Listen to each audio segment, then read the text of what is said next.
വിനയം അധികരിച്ചു കൊണ്ടിരിക്കും. വിനയം കാണിക്കുന്നതോറും അള്ളാഹു അവരെ ഇങ്ങനെ ഉയർത്തിക്കൊണ്ടിരിക്കും. ആര് അഹങ്കരിക്കുന്നുവോ, എന്തിന്റെ പേരിലാണെങ്കിലും അഹങ്കരിച്ചാൽ ആ സെക്കൻഡിൽ അവരെ അള്ളാഹു സുബ്ഹാനഹു വ തആല തകർക്കുകയും ചെയ്യും. അലി റളിയല്ലാഹു അൻഹു അറിവുള്ള ആളായിരുന്നു. പണ്ടവൻ തന്നോട് ദീനിനുൾക്കൊണ്ട് നിന്തുള്ളോരാദരധീരരെ മക്കാമണൽ തട്ടിന്തിക്കൊക്കെ ഞെട്ടിച്ച ഹഖാറിന്നലി ഹൈദർ ശൂരരെ ബിണ്ട് അശ്ഹദ് എന്നുള്ള കലിമത്തെ കൊണ്ട് നടന്നവരെന്നും മാനിയത്തെ മണ്ടന്മാരായുള്ളോർ അറബീതൻ കൂട്ടത്തെ കണ്ടപ്പോ നബിയോടൊത്തവരും വേസനീത്തെ മങ്ങാത്തോരിമാൻ പൂമാനരെ ദീനിൽ മായാത്തോരു ബഹുമാനരെ. അലി റളിയല്ലാഹു തആല അൻഹു അന മദീനത്തുൽ ഇൽമി വഅലിയും ബാബുഹാ. അല്ലാഹുവിന്റെ റസൂൽ പഠിപ്പിച്ചതാണ്, ഞാൻ അറിവിന്റെ പട്ടണമാണ്, ഞാൻ അറിവിന്റെ പ്രദേശമാണ്, പട്ടണമാണ്. അലിയും ബാബുഹാ, ആ അറിവാകുന്ന പട്ടണത്തിലേക്ക് കടന്നു വരാനുള്ള ഒരു കവാടമാണ്, അതിന്റെ അലിയാണ് നബി മുഹമ്മദ് മുസ്തഫ സല്ലല്ലാഹു അലൈഹി വസല്ലം. അലി റളിയല്ലാഹു അൻഹു ആണ് ആ അറിവെന്ന് പറയുന്ന പട്ടണത്തിലേക്ക് കടന്നു വരാനുള്ള കവാടം എന്ന് നബി മുഹമ്മദ് മുസ്തഫ സല്ലല്ലാഹു അലൈഹി വസല്ലമ തങ്ങൾ പഠിപ്പിക്കുകയാണ്. അപ്പൊ ബഹുമാനം അലി റളിയല്ലാഹു അൻഹുവിനാണ് അല്ലാഹുവിന്റെ റസൂൽ കൊടുത്തത്. സ്നേഹം ഫാത്തിമ റളിയല്ലാഹു അൻഹയ്ക്കാണ് കൊടുത്തത്.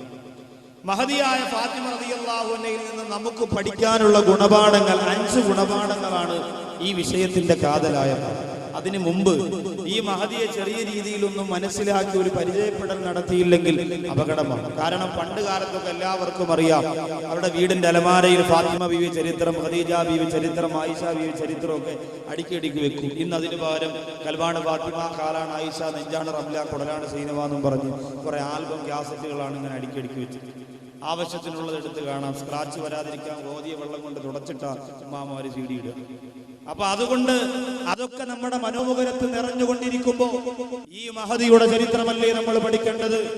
എന്റെ സഹോദരിമാരെ, സീരിയലുകളുടെ രാജകുമാരികളായ സോഫിയയും ഗ്ലോറിയയും എല്ലാം പടവങ്കോട് പരിസരത്തുള്ള എന്റെ സഹോദരിമാരുടെ മനസ്സിന്റെ അകത്ത് ഏറ്റവും വലിയ ചരിത്ര കഥാപാത്രങ്ങളായി തിറങ്ങിക്കൊണ്ടിരിക്കുമ്പോൾ ഈ ലോകത്തിന്റെ മണൽത്തരികൾ പോലും നമ്മോട് പറഞ്ഞു തരുന്ന പരിശുദ്ധ മദീനയുടെ ജന്നത്തിൽ ബഖീൽ ചെല്ലുമ്പോ കാണാൻ കഴിയുന്ന അല്ലാഹുവിന്റെ റസൂലിന്റെ പൊന്നുമോ മഹദി ഫാത്തിമ റളിയല്ലാഹു അൻഹ നമുക്ക് പഠിക്കണ്ടേ സഹോദരിമാരെ? ഇങ്ങനെ സീരിയൽ കണ്ട് സിനിമ കണ്ട് ഇങ്ങനെ നടന്നാ മതിയോ? തലമറക്കാരെ മോഡൽ ധരിച്ചുകൊണ്ട്, അട്ടിയാന ചുരിദാറിട്ടുകൊണ്ട്, മേരിക്കൊടി കുഞ്ഞാളിന്റെ ചുരിദാറിട്ടുകൊണ്ട്, കണ്ടവരുടെ കൂടെ എല്ലാം വാതറന്ന് സംസാരിച്ചുകൊണ്ട്, ബസ്സിനകത്തിരുന്ന പോലും വാതറന്ന് പൊട്ടിച്ചിരിച്ചുകൊണ്ട്, ഈമാനിന്റെ ഒരു അണുകിട പോലും നിന്റെ ശരീരത്തിലേക്ക്, ഹൃദയത്തിലേക്ക് കടന്നു വരാറ്, എല്ലാ പുറംകാലുകൊണ്ട് വലിച്ചെറിഞ്ഞ് ഭർത്താവ് ഉണ്ടാക്കി തരുന്ന സൗകര്യം കൊണ്ട്, സമ്പാദ്യം കൊണ്ട്, സന്തോഷത്തോട് അല്ലാഹുവിനെ മതിമറന്നുകൊണ്ട് ജീവിച്ചുകൊണ്ടിരിക്കുന്ന എന്റെ പ്രിയപ്പെട്ട സഹോദരിമാരെ, ഈ ലോകത്ത് നിനക്ക് സ്വർഗത്തിന്റെ കവാടത്തിലേക്ക് കടക്കണമോ? സ്വർഗം കണ്ട് പുഞ്ചിരിച്ചുകൊണ്ട് മരിക്കണമോ? പള്ളിയുടെ ഖബർസ്ഥാനിന്റെ 6 അടി പച്ച മണ്ണിലേക്ക് നിന്റെ മയ്യത്ത് കൊണ്ടുവെക്കുമ്പോ എന്റെ പ്രിയപ്പെട്ട പെങ്ങളെ, അല്ലാഹുവിന്റെ റസൂലിന്റെ പൊന്നുപോള ചരിത്രം പഠിക്കാറ്, ചരിത്രം മനസ്സിലാക്കാറ് എന്റെ പടവങ്കോടുള്ള പ്രിയപ്പെട്ട പെങ്ങളെ, ഒരു സഹോദരിക്ക് പോലും ഇസ്ലാമിക ചരിത്രത്തിന്റെ ഏറ്റവും മൂർധന്യതയിലുള്ള മഹദിയെ കുറിച്ച് പഠിക്കാറ്, സ്വർഗത്തിന്റെ മാധുര്യമറിയോ കഴിയില്ല പെങ്ങളെ. ഹബീബായ നബിയുടെ പൊന്നുമോൾ ഫാത്തിമ ബീവി റളിയല്ലാഹു തആല അൻഹ നമ്മൾ പഠിച്ചേ കഴിയൂ എന്റെ പ്രിയപ്പെട്ടവരെ. ആയിഷ ബീവി റളിയല്ലാഹു തആല അൻഹ പറയുന്നു, മാ റഅയ്തു ബിന്തൻ അശ്ബഹ റസൂലുള്ളാഹി സ്വല്ലല്ലാഹു അലൈഹി വസല്ലം മിൻ ഫാത്തിമ ഫീ ഖിയാമിഹാ വഖുഊദിഹാ. അല്ലാഹുവിന്റെ റസൂലിനെ പോലെ രൂപസാദൃശ്യമുള്ള ഒരു പെണ്ണ് ഫാത്തിമ റളിയല്ലാഹു അൻഹ അല്ലാതെ ലോകത്ത് വേറെ ആരെയും ഞാൻ കണ്ടിട്ടില്ല. ഫീ ഖിയാമിഹാ അവരുടെ ഇരുത്തത്തിലും, വഖുഊദിഹാ അവരുടെ ഇരുത്തത്തിലും, ഫീ ഖിയാമി അവരുടെ നൃത്തത്തിലും. ഫാത്തിമ റളിയല്ലാഹു അൻഹ നിൽക്കുന്നതും നടക്കുന്നതും അല്ലാഹുവിന്റെ റസൂലിനെ പോലെയാണ്. ഒരിക്കലൊരു സഹാബി ഫാത്തിമ റളിയല്ലാഹു അൻഹയോട് പറഞ്ഞു, ഫാത്തിമ അവിടെ നിന്ന് നടന്നു വരുന്ന കണ്ടപ്പോ പൊന്നാര നബി തങ്ങൾ നടന്നു വരുന്ന പോലെയാണ്. ഫാത്തിമ റളിയല്ലാഹു അൻഹയുടെ കണ്ണുകൾ നിറഞ്ഞു. എന്നിട്ട് പറഞ്ഞു, അൽഹംദുലില്ലാഹ്, നിന്റെ ഹബീബിനെ പോലെയുള്ള രൂപം എനിക്ക് തന്ന റബ്ബേ, അൽഹംദുലില്ലാഹ്. സന്തോഷമാണത്. നബിതങ്ങളെ പോലെ ഇരിക്കുക എന്ന് പറഞ്ഞാൽ ചെറിയ കാര്യമാണോ? അത് വല്ലാത്ത സന്തോഷമാണ്. അത് മനസ്സിന് വല്ലാത്ത റാഹത്താണ്. മാത്രമല്ല അല്ലാഹുവിന്റെ റസൂല് പറയുന്നു, ലോകത്ത് രണ്ട് കാര്യമുണ്ടായപ്പോ ഞാൻ സന്തോഷിച്ചതുപോലെ ലോകത്ത് മറ്റൊരു കാര്യമുണ്ടായപ്പോ ഞാൻ സന്തോഷിച്ചിട്ടില്ല. ഏറ്റവും അധികം സന്തോഷിച്ചത് രണ്ട് കാര്യങ്ങൾ എന്റെ ജീവിതത്തിൽ എനിക്ക് നടന്നപ്പോഴാണ്. എന്താണ് നബിയെ? അല്ലാഹുവിന്റെ റസൂൽ പറയുന്നു, ഒന്ന് പരിശുദ്ധ ഹജറുൽ അസ്വദ്, പരിശുദ്ധ മക്കാ മണ്ണിലെ മക്കാവിൻ മണമേ തിരുമുത്തായ മലരെ ഗുരുതാ റസൂലേ സലാം, റസൂൽ സലാം താ റസൂലേ സലാം. അല്ലാഹുവിന്റെ ഹബീബ് പരിശുദ്ധ മക്കാ മുക്കറമയിൽ ബഹുമാനപ്പെട്ട അല്ലാഹുവിന്റെ റസൂൽ തന്റെ കരങ്ങൾ കൊണ്ട് ഹജറുൽ അസ്വദ് എടുത്തു വെച്ച ദിവസം പൊന്നാര നബി തങ്ങൾ പറയുന്നു, ആ ദിവസത്തെ പോലെ എന്റെ മനസ്സിന് സന്തോഷം തന്ന മറ്റൊരു ദിവസമില്ല. എന്റെ മനസ്സിന് ഏറ്റവും അധികം സന്തോഷം തന്ന രണ്ട് കാര്യങ്ങൾ, ഒന്ന് ഹജറുൽ അസ്വദ് എടുത്തു വെച്ച ദിവസം, രണ്ടാമത്തെ കാര്യം ഇൻഷാ അല്ലാഹ് ബാങ്ക് വിളിച്ചിട്ട് നമുക്ക് ചർച്ച ചെയ്യാം.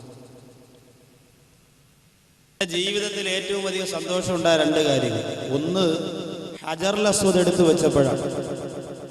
രണ്ടാമത്തെ സന്തോഷം എപ്പോഴാണ്? നിങ്ങളുടെ ജീവിതത്തിൽ ചിന്തിച്ചിട്ടുണ്ടോ നിങ്ങൾക്ക് ഏറ്റവും അധികം സന്തോഷം ഉണ്ടായത് എപ്പോഴാണ്? നിങ്ങൾ ചിന്തിച്ചു നോക്കി. ചില ചെറുപ്പക്കാർ പറയും, മമ്മൂട്ടിയുടെ ബോംബെ കാണാൻ പോയപ്പോൾ ആദ്യത്തെ ടിക്കറ്റ് കിട്ടിയപ്പോൾ വലിയ സന്തോഷമായിരുന്നു, കണ്ടിറങ്ങിയപ്പോൾ ആ സന്തോഷം എന്ന് മാറാൻ. ചില സഹോദരിമാര് പറയും, ഉസ്താദേ എന്റെ പ്രിയപ്പെട്ട ഭർത്താവ് ഗൾഫിൽ നിന്ന് വന്നപ്പോൾ എനിക്കൊരു 10 പവന്റെ അറ്റ്ലസ് ജ്വല്ലറിയുടെ മാല കൊണ്ടുവന്നു. ഓ, എന്തോ ഒരു സന്തോഷമായെന്നറിയോ എൻ്റെ മനസ്സിൽ. പലർക്കും പല സന്തോഷമാണ്. ഉസ്താദുമാരെ സംബന്ധിച്ചിടത്തോളം ചിലപ്പോൾ കോളേജിൽ പരീക്ഷയുടെ റിസൾട്ട്, സക്കാഫി ബിരുദമെടുത്ത ജാബിർ ഉസ്താദ് അല്ലെങ്കിൽ ബാക്കവി ബിരുദമെടുത്ത ഞാൻ, നമുക്കൊക്കെ ചിലപ്പോൾ മനസ്സിന് സന്തോഷമുണ്ടായത് ചോദിച്ചാൽ ചിലപ്പോൾ പറയുന്നത് അതായിരിക്കാം. അങ്ങനെ ആവാനാണ് സാധ്യത, ദീൻ ഇഷ്ടപ്പെടുന്നവരാണെങ്കിൽ. അപ്പൊ അങ്ങനെ ഓരോ മേഖലകൾ ഓരോരുത്തരുടെ മനസ്സിന്റെ ഇഷ്ടമാണെങ്കിൽ അല്ലാഹുവിന്റെ റസൂല് പറയുകയാണ് സല്ലല്ലാഹു അലൈഹി വസല്ലം, എന്റെ ജീവിതത്തിൽ ഏറ്റവും അധികം സന്തോഷം തന്ന രണ്ട് കാര്യങ്ങളാണ്. ഒന്ന് ഹജറുൽ അസ്വദ് എടുത്തു വെച്ച ദിവസമാണ്. രണ്ടാമത് അല്ലാഹുവിന്റെ റസൂൽ നബി മുഹമ്മദ് മുസ്തഫ സല്ലല്ലാഹു അലൈഹി വസല്ലമ തങ്ങൾ പറയുന്നു, എനിക്കെന്റെ പൊന്നുമോള് ഫാത്തിമ റളിയല്ലാഹു തആല അൻഹ പിറന്ന ദിവസമാണ്. എന്റെ മഹദിയായ ഫാത്തിമ റളിയല്ലാഹു അൻഹയെ ഖദീജ ബിബി റളിയല്ലാഹു അൻഹ പ്രസവിച്ച ദിവസമാണ്. പെൺകുട്ടി പിറന്ന ദിവസമാണ്. സന്തോഷം. ഏറ്റവും അധികം സന്തോഷിക്കേണ്ടത് ആൺകുട്ടി പിറക്കുമ്പോഴാണോ പെൺകുട്ടി പിറക്കുമ്പോഴാണോ? ഏറ്റവും അധികം ഒരു പിതാവ് സന്തോഷിക്കേണ്ടത് ആൺകുട്ടി പിറക്കുമ്പോഴാണോ പെൺകുട്ടി പിറക്കുമ്പോഴാണോ? എല്ലാവരും പറയും, സംശയമില്ല ഉസ്താദേ, ആൺകുട്ടികൾ പിറക്കുമ്പോൾ തന്നെയാണ്. ഇരിക്കുന്നുണ്ട് തൊപ്പിയൊക്കെ ഇട്ട് അടിപൊളിയായിട്ട്. അല്ലാഹു തആല നമ്മുടെ മക്കളെ നാളെ പടവങ്കോടിന്റെ പരിസരത്ത് ദീനിന്റെ കാവൽ ഭടന്മാരായി നായകന്മാരാക്കി അല്ലാഹു മാറ്റുമാറാകട്ടെ. അപ്പോ അല്ലാഹു സുബ്ഹാനഹു വ തആല ഒരാൾക്കൊരു ആണിനെയും പെൺകുഞ്ഞിനെയും കൊടുത്താൽ പെൺകുട്ടിയാണ് അയാളുടെ ഏറ്റവും വലിയ സന്തോഷമാകേണ്ടത്. അല്ലാഹുവിന്റെ റസൂല് പറയുന്നു, എനിക്ക് എന്റെ പൊന്നുമോള് പിറന്നപ്പോഴാണ് ഏറ്റവും വലിയ സന്തോഷമുണ്ടായത്. മാത്രമല്ല അല്ലാഹുവിന്റെ റസൂല് പറയുകയാണ്, ഫാത്തിമത്തു ഖിത്അത്തു മിന്നി, ഫാത്തിമ എന്റെ കരളിന്റെ കഷണമാണ്. ഫമൻ അഹബ്ബഹാ, ആരെന്റെ ഫാത്തിമയെ ഇഷ്ടപ്പെടുന്നുവോ, ആ ഫാത്തിമയുടെ ചരിത്രമാർ ഇഷ്ടപ്പെടുന്നുവോ, ആ ഫാത്തിമ റളിയല്ലാഹു തആല അൻഹയുടെ ചരിത്രം കേൾക്കാൻ പരിമടയത്ത് പോലും എന്റെ പ്രിയപ്പെട്ട സഹോദരങ്ങൾ ഇരിക്കുമ്പോ അതിനെ ആരിഷ്ടപ്പെടുന്നുവോ, അല്ലാഹുവിന്റെ റസൂൽ മദീനയുടെ മണമേറ്റ് കിടക്കുന്നു പുണ്യപൂമാരനായ നബി മുഹമ്മദ് മുസ്തഫ, അല്ലാഹുവിന്റെ റസൂൽ നബി മുഹമ്മദ് മുസ്തഫ സല്ലല്ലാഹു അലൈഹി വസല്ലമ തങ്ങൾ പറയുകയാ, അഹബ്ബനീ ഫമൻ അഹബ്ബഹാ എന്റെ ഫാത്തിമയെ ആര് ഇഷ്ടപ്പെടുന്നുവോ അഹബ്ബനി അവരെന്നെയും ഇഷ്ടപ്പെടുന്നതാ. ഫമൻ അബ്അദഹാ ആരെന്റെ ഫാത്തിമയെ വെറുക്കുന്നുവോ അബ്അദനി പടവങ്കോട് പള്ളിയുടെ പരിശുദ്ധമായ പവിത്രമായ മുറ്റത്ത് ചരിത്രം പറയുന്നത് കൊണ്ട്, ആ മഹദിയോടുള്ള വെറുപ്പ് കൊണ്ട്, ആ ചരിത്രത്തിനോടുള്ള അനിഷ്ടം കൊണ്ട്, രണ്ടാമത്തെ നിലയിലിരുന്നു കൊണ്ട് സ്റ്റാർ സിംഗർ കണ്ടുകൊണ്ടിരിക്കുന്ന പടവങ്കോട്ടത്തെ പെങ്ങളെ സീരിയൽ കണ്ടുകൊണ്ട്, സിനിമ കണ്ടുകൊണ്ട്, പട്ടുറുമാല് കണ്ടുകൊണ്ട്, റിയാലിറ്റി ഷോകളുടെ അതിപ്രസരം അധികരിച്ചുകൊണ്ട് മനുഷ്യന്റെ മനസ്സുകളെ പകർത്തുകൊണ്ടിരിക്കുന്ന സാഹചര്യത്തിൽ ഈ പവിത്രമായ പള്ളിമുറ്റത്ത് പൊന്നാര നബിതങ്ങളുടെ കരളിന്റെ കഷണമായ പൊന്നുപോളെ കുറിച്ച് ചർച്ച ചെയ്യുമ്പോ അതെനിക്ക് വേണ്ടെന്ന് പറഞ്ഞുകൊണ്ട് വീടിന്റെ സുഖശുദ്ധിയിൽ ആണ്ട് പൂണ്ട് കിടക്കുന്ന പെങ്ങളെ അല്ലാഹുവിന്റെ റസൂല് പറയാ ഫമൻ അബ്അദഹാ ആരെന്റെ പൊന്നുപോളെ വെറുക്കുന്നുവോ, ആ ചരിത്രത്തെ ആര് വെറുക്കുന്നുവോ, അത് കേൾക്കുന്നതിനെ ആര് നിരുത്സാഹപ്പെടുത്തുന്നുവോ അബ്അദനി അവരെന്നെയും വെറുക്കുന്നതാ, ഞാൻ അവരോട് കോപിക്കുന്നതാ. നബി മുഹമ്മദ് മുസ്തഫ. എന്തെങ്കിലും ഒരു വിഷയം കിട്ടിയാൽ പിന്നെ വട്ടം കൂടി ആ കാര്യം പറഞ്ഞുകൊണ്ടിരിക്കുമ്പോൾ ഇവിടെ ഫാത്തിമാവിയും കഴിഞ്ഞ് മക്കയും കഴിഞ്ഞ് മദീനയും കഴിഞ്ഞ് ദുആ ചെയ്ത് എഴുന്നേറ്റ് പോകും. പണ്ടൊരു ഉമ്മാമ പറഞ്ഞിടക്ക് വീട്ടിൽ പെരേടത്തിൽ വാഴ നടാൻ പോയപ്പോൾ ഉമ്മാമ അടുത്ത് മോൻ ചെന്ന് ചോദിച്ചു, ഉമ്മാമ ഏത് വാഴ വേണം? സാറേ മോനെ ഇന്നലെ ഉസ്താദ് പ്രസംഗത്തിനിടയ്ക്ക് ഒരു വാഴ പറഞ്ഞില്ല, ആ വാഴ കൊള്ളാം. അത് ഏത് വാഴ മാമ? ഉസ്താദ് ഇടയ്ക്കിടയ്ക്ക് ആദരവാഴ എന്ന് പറഞ്ഞു. മാമ ആദരവാഴ എന്നല്ല, നിങ്ങൾ ഉറങ്ങിപ്പോയത് ആദരവായാന്നാ പറഞ്ഞു. അപ്പൊ ഇതുപോലെ ഏതെങ്കിലും ഒരു വിഷയം കിട്ടുമ്പോൾ വട്ടം കൂടി ചർച്ച ചെയ്തുകൊണ്ടിരുന്നാൽ ആദരവാഴ ചിലപ്പോൾ ആദരവാഴയാകും. അതുകൊണ്ട് അങ്ങനെ ഒരു അബദ്ധം പറ്റരുത്. വളരെ ശ്രദ്ധയോടുകൂടി ഈ സദസ്സിലിരിക്കണം. അള്ളാഹു അങ്ങനെ ഇരിക്കുന്നവർക്ക് മഹദിയായ ഫാത്തിമ റളിയല്ലാഹുവിന്റെ പൊരുത്തം കൊടുക്കട്ടെ. അപ്പൊ അള്ളാന്റെ റസൂലിനെ പോലെ, അള്ളാന്റെ ഹബീബിനെ പോലെ രൂപത്തിലും ഭാവത്തിലുമായിരുന്നു. പൊന്നാര നബി തങ്ങളോട് ഒരാൾ വന്ന് ചോദിച്ചു, നബിയെ എന്തിനാണ് ഫാത്തിമ ബീവി റളിയല്ലാഹു അൻഹയ്ക്ക് ഫാത്തിമ എന്ന പേരിട്ടത്? ഫാത്തിമ എന്ന പേരിട്ടത് എന്തിനാണ്? അള്ളാന്റെ റസൂല് പറഞ്ഞ മറുപടി എന്തെന്നറിയോ? ലിഅന്നല്ലാഹ ഫതമഹാ വഹജബഹാ അലന്നാർ. ലിഅന്നല്ലാഹ ഫതമഹാ വഹജബഹാ അല്ലാഹു സുബ്ഹാനഹു വ തആല എന്റെ പൊന്നുമോൾ ഫാത്തിമയെ നരകത്തിൽ കടത്തൂലെന്ന് വാക്ക് തന്നിട്ടുണ്ട് സഹാബത്തെ. അതുപോലെ ഒരു സ്ത്രീയുണ്ടോ ലോകത്ത്? അതുപോലെ ഒരു സ്ത്രീയെ പ്രസവിക്കാൻ ലോകത്തൊരു ഉമ്മാക്ക് ഭാഗ്യം ലഭിച്ചിട്ടുണ്ടോ പ്രിയപ്പെട്ടവരെ? ഇന്ന് ഫാത്തിമ എന്ന് പേരിട്ടവരും പർദ ഇടുന്നവരും മഫ്ത ഇടുന്നവരും മഫ്ത ഇട്ടിട്ട് ഇവിടെ പിന്ന് അവിടെ പിന്ന് ഇവിടെ പിന്ന് എന്നിട്ട് കാണിക്കുന്നതിന് ഒരു കുറവുമില്ല. പിന്നെ ചെലവാണ് തന്നെ മിച്ചം. സഹോദരിമാരെ ഞാൻ പുച്ഛിച്ചു തള്ളി എന്ന് പറയരുത്, സങ്കടം കൊണ്ട് പറഞ്ഞു പോകുന്നത് സത്യം, സങ്കടം കൊണ്ട്. അതുകൊണ്ട് ചില സഹോദരിമാര് പറയും, അതുകൊണ്ടല്ലേ ഉസ്താറെ നമ്മൾ പർദ്ദയൊന്നും ഇടാതെ നമ്മൾ മേരിക്കൊണ്ടൊരു കുഞ്ഞാട് 90ാമത്തെ വയസ്സ് വലിച്ചേറ്റി കൊണ്ട് നടക്കുക. അതൊരു ചുരിദാറിന്റെ പേരാ, സിനിമയുടെ പേരല്ല, അതൊരു ചുരിദാറിന്റെ പേരാ. കടയിൽ കയറിയിട്ട് താത്തമാരും അച്ചാമാരോട് ആദ്യം ചോദിക്കാൻ പറയണത്, അച്ഛാ മേരിക്കൊണ്ടൊരു കുഞ്ഞാടുണ്ടോ എന്ന് ചോദിച്ചു. അപ്പൊ കടയിൽ ചോദിക്കും മേരിക്കൊണ്ടൊരു കുഞ്ഞാടുണ്ട്. അയാൾ പറയും മേരി കുഞ്ഞാണ്ടെന്ന് അറിയുമ്പോൾ വീട്ടിൽ വാപ്പാക്കൊരു മുട്ടനാടുണ്ടെന്ന്. ഇന്ന് അതൊക്കെയാണ് ഫാഷൻ. എന്ന സഹോദരങ്ങളെ നമ്മൾ ഓർക്കണം, സിനിമാ ലോകം എന്ത് നമ്മുടെ മുന്നിൽ വെക്കുന്നുവോ അത് തന്നെയാണ് നമ്മുടെ സഹോദരങ്ങൾക്ക് സഹോദരിമാർക്ക് ഫാഷൻ. പുതിയ താടി ഇറങ്ങി, നിങ്ങളറിഞ്ഞോ? ചൈന ടൗൺ താടി വളരെ ക്ലീനാക്കി ഷേവ് ചെയ്തിട്ട് വര പോലെ ഇങ്ങനെ കൊണ്ടുവന്നിട്ട് ഇവിടെ ഇങ്ങനെ മദീനയുടെ കുപ്പ പോലെ അങ്ങനെ എടുത്തു വെച്ച ഒരു പുതിയ താടിയുമായിട്ട് പുതിയ മോഡൽ ഇറങ്ങിയിട്ടുണ്ട്. കാണുമ്പോൾ നമുക്ക് തോന്നുമ്പോ ചെറുപ്പക്കാരൊക്കെ സെറ്റപ്പായി, അള്ളാന്റെ ഹബീബിന്റെ സുന്നത്തൊക്കെ ഹയാത്തായി. അള്ളാന്റെ ഹബീബിന്റെ സുന്നത്തല്ല അവിടെ ഹയാത്താവുന്നത്, ചൈന ടൗണിന്റെ സുന്നത്താണ്.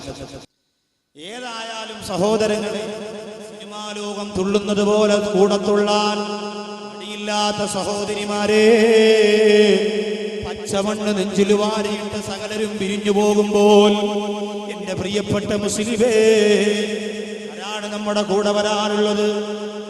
കൂട്ടുകാരെ ഞാനും നിങ്ങളും കൊണ്ടുപോയി അടക്കം ചെയ്തതാണ്. അല്ലാഹു പടച്ചറപ്പ് കാത്തിരക്ഷിക്കട്ടെ. അതുകൊണ്ട് ഫാത്തിമ എന്ന പേരിൽ അർത്ഥമില്ല, എങ്കിലും പേരിനൊരു പദവിയുണ്ട്, പേരിനൊരു ഗുണമുണ്ട്. ചെയ്യുന്നത് തെറ്റാണെങ്കിലും പേര് നല്ലതാണെങ്കിൽ അതിനെന്തായാലും ഒരു പ്രത്യേകതയും. പഴയ കാലത്തെ പോലെയല്ല, ഇന്നിപ്പോ എല്ലാവരും നല്ല പേരുകളിലേക്ക് മടങ്ങി വന്നു. ചിക്കു മക്കു ഒക്കെ മാറി. ഇന്ന് മോളെ പേരെന്താ? നിദാ ഫാത്തിമ. അവന്റെ പേരെന്താ? ഹുദാ ഫാത്തിമ. മറ്റേ പേരെന്താ? നിദാ ഫാത്തിമ. എന്റെ പേരെന്താ? എടാ ഫാത്തിമ. അങ്ങനെ ഫാത്തിമ എന്നുള്ള പേരുകളേ ഉള്ളൂ. പക്ഷെ വിളിക്കുമ്പോ മൊത്തം വിളിക്കാറില്ല. വിളിക്കുമ്പോ മോളെ പാത്തി ഇല്ലമ്മ പാത്തിയില്ല. വിളിക്കുമ്പോ നമ്മളിങ്ങനെ ഷോർട്ട് ഫാമിൽ വിളിക്കും. അതാണ് തെറ്റ്. ഫാത്തിമ എന്ന പേരിനെ ഷോർട്ടാക്കി പാത്തി പാത്തു എന്നൊന്നും വിളിക്കാൻ പാടില്ല. ഫാത്തിമ എന്ന പേരിനെ പാത്തുമ്മ എന്നല്ലേ നമ്മളൊന്ന് വിളിക്കാം ഉമ്മമാരൊക്കെ. അങ്ങനെയാണ് നമ്മളെ സ്വഭാവം. മുഹമ്മദ് അബ്ദുൽ ഖാദറിനെ നമ്മൾ വിളിക്കുന്നത് എന്താ? മമ്മാത്തിക്കാതിരി കട, മമ്മാത്തിക്കാതിരി. അബ്ദുറഹ്മാൻ പിള്ള നമ്മൾ വിളിക്കുന്നത് എന്താ? അത്രാം പിള്ള. അബ്ദുൽ കരീം നല്ല പേരാ വിളിക്കുന്നത് എന്താ? അത്തിക്കരി, അത്തിക്കരി. ഇത് നമ്മുടെ സ്വഭാവമാണ്. ആരുടെയെങ്കിലും പേര് അങ്ങനെയാണെങ്കിൽ കളിയാക്കിയതല്ല. ജനങ്ങൾ നമ്മളെ നല്ല പേരിന് അങ്ങനെ വിളിക്കല്ലേ. അബ്ദുൽ കരീം നല്ല പേരാണ്, അബ്ദുറഹ്മാൻ നല്ല പേരാണ്, അബ്ദുറഹീം നല്ല പേരാണ്. അപ്പൊ ഇതിനെയൊക്കെ ഷോർട്ടാക്കിയിട്ട് നശിപ്പിക്കാൻ നല്ല മിടുക്കാണ്. അതുപോലെ തന്നെ ഫാത്തിമയെ പാത്തുമ്മയാക്കും, ഫാത്തിമയെ ഫാത്തി അല്ലെങ്കിൽ പാത്തി അല്ലെങ്കിൽ പാത്തു എന്നൊക്കെ. ഇതൊന്നും പാടില്ല. ഈ ബഹുമാനിക്കപ്പെടുന്ന പേരുകളെ നമ്മൾ ഇങ്ങനെ ആക്കാൻ പാടില്ല. അതിനോടൊരു അനാദരവാണ്. അള്ളാഹു കാത്തിരക്ഷിക്കട്ടെ. അപ്പോ അല്ലാഹുവിന്റെ റസൂല് പറഞ്ഞതാണ്,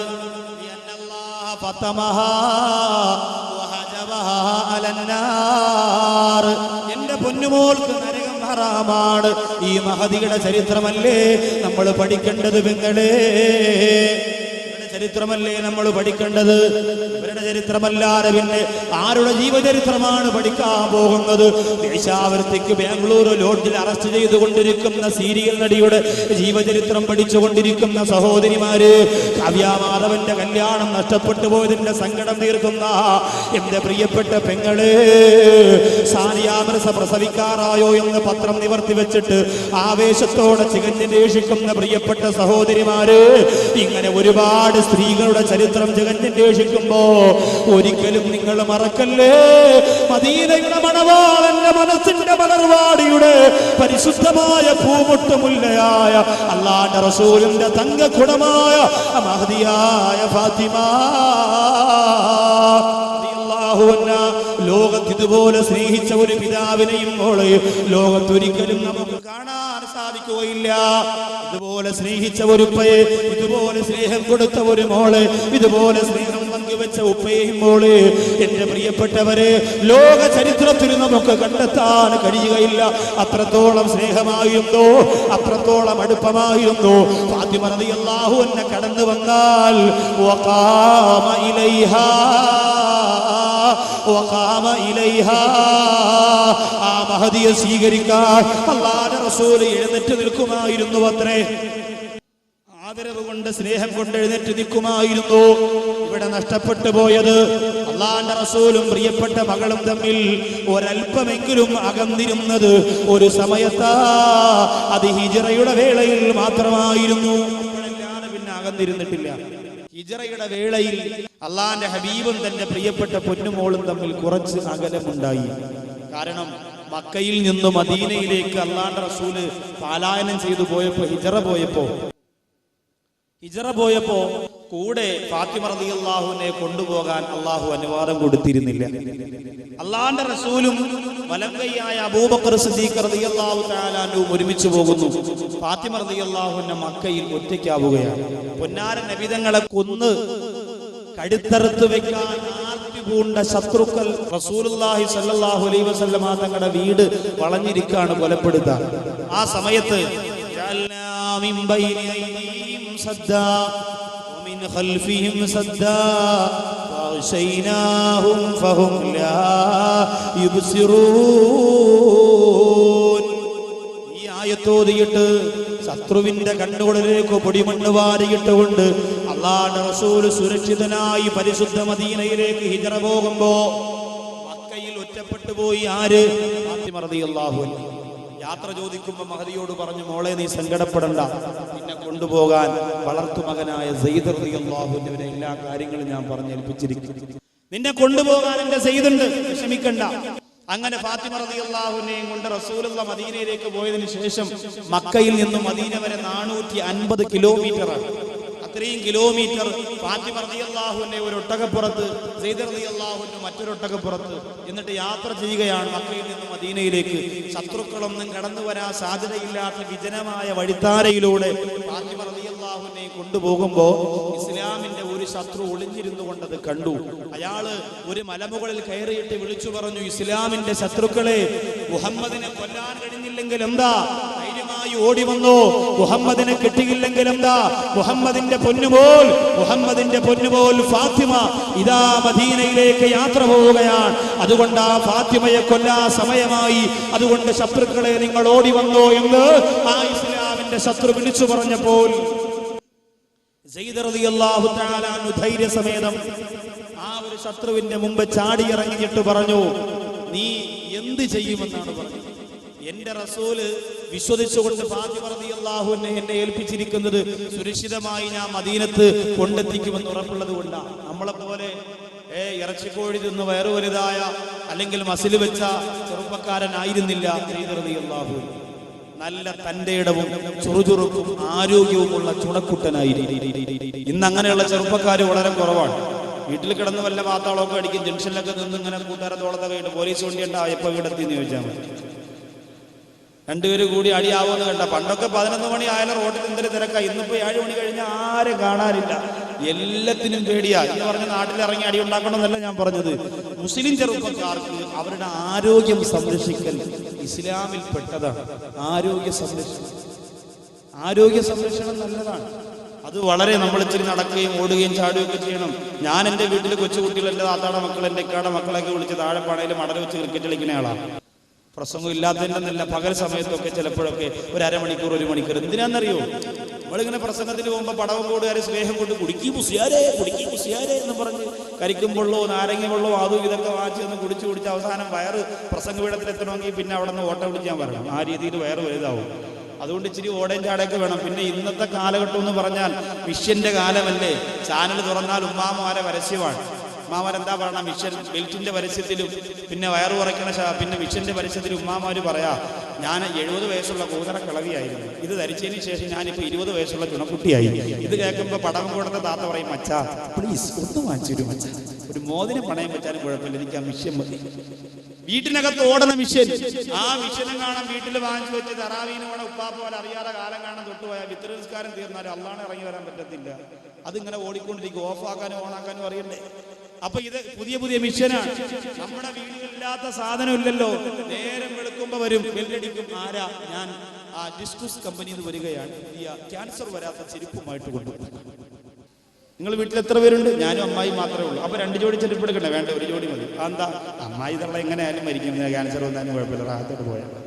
അങ്ങനെ ക്യാൻസർ വരാത്ത ചെരുപ്പ്, കിഡ്നിക്ക് അസുഖം വരാത്ത ചെരുപ്പ്, പിന്നെ ആ സ്വിച്ചിൽ വെച്ച് വെള്ളം തിളപ്പിക്കുന്ന ആ അടുപ്പ്, കറണ്ടിന്റെ അടുപ്പല്ലേ താത്തമാർക്കൊന്നും വലിയ ഇഷ്ടം. അതാകുമ്പോ ഒന്നും അറിയേണ്ട, അടുത്ത് വെച്ച് സ്വിച്ചം കിട്ടു കൊടുത്താൽ ഞങ്ങി ഇങ്ങ് വന്നോളൂ. അരമണിക്കൂർ തിളപ്പിച്ചാൽ സുബ്ഹാനല്ലാഹ് മച്ചാക്ക് പിന്നെ കുളിക്കേണ്ടി വരില്ല, ഒറ്റ കൂടി അതോടുകൂടി അങ്ങ് അടക്കാം. അത്രയ്ക്ക് തിളച്ചു വരും വെള്ളം. അപ്പൊ ഇതൊക്കെയാണ് വാങ്ങി വീട്ടിന്റെ അകത്ത് വെച്ചിരിക്കുകയാണ്. എല്ലാ മിഷനും എല്ലാ യന്ത്രങ്ങളും നമ്മുടെ വീട്ടിന്റെ അകത്തുണ്ട് എന്റെ പ്രിയപ്പെട്ടവരെ. അതുകൊണ്ട് മനുഷ്യനെന്ത് ആരോഗ്യത്തിൽ ശ്രദ്ധിക്കാറില്ല. പലപ്പോഴും ജോലി ചെയ്യുന്നത് മനുഷ്യരല്ലോ, യന്ത്രങ്ങളാണ്. നടക്കാനും ഓടാനും എന്റെ സഹോദരങ്ങളില്ല.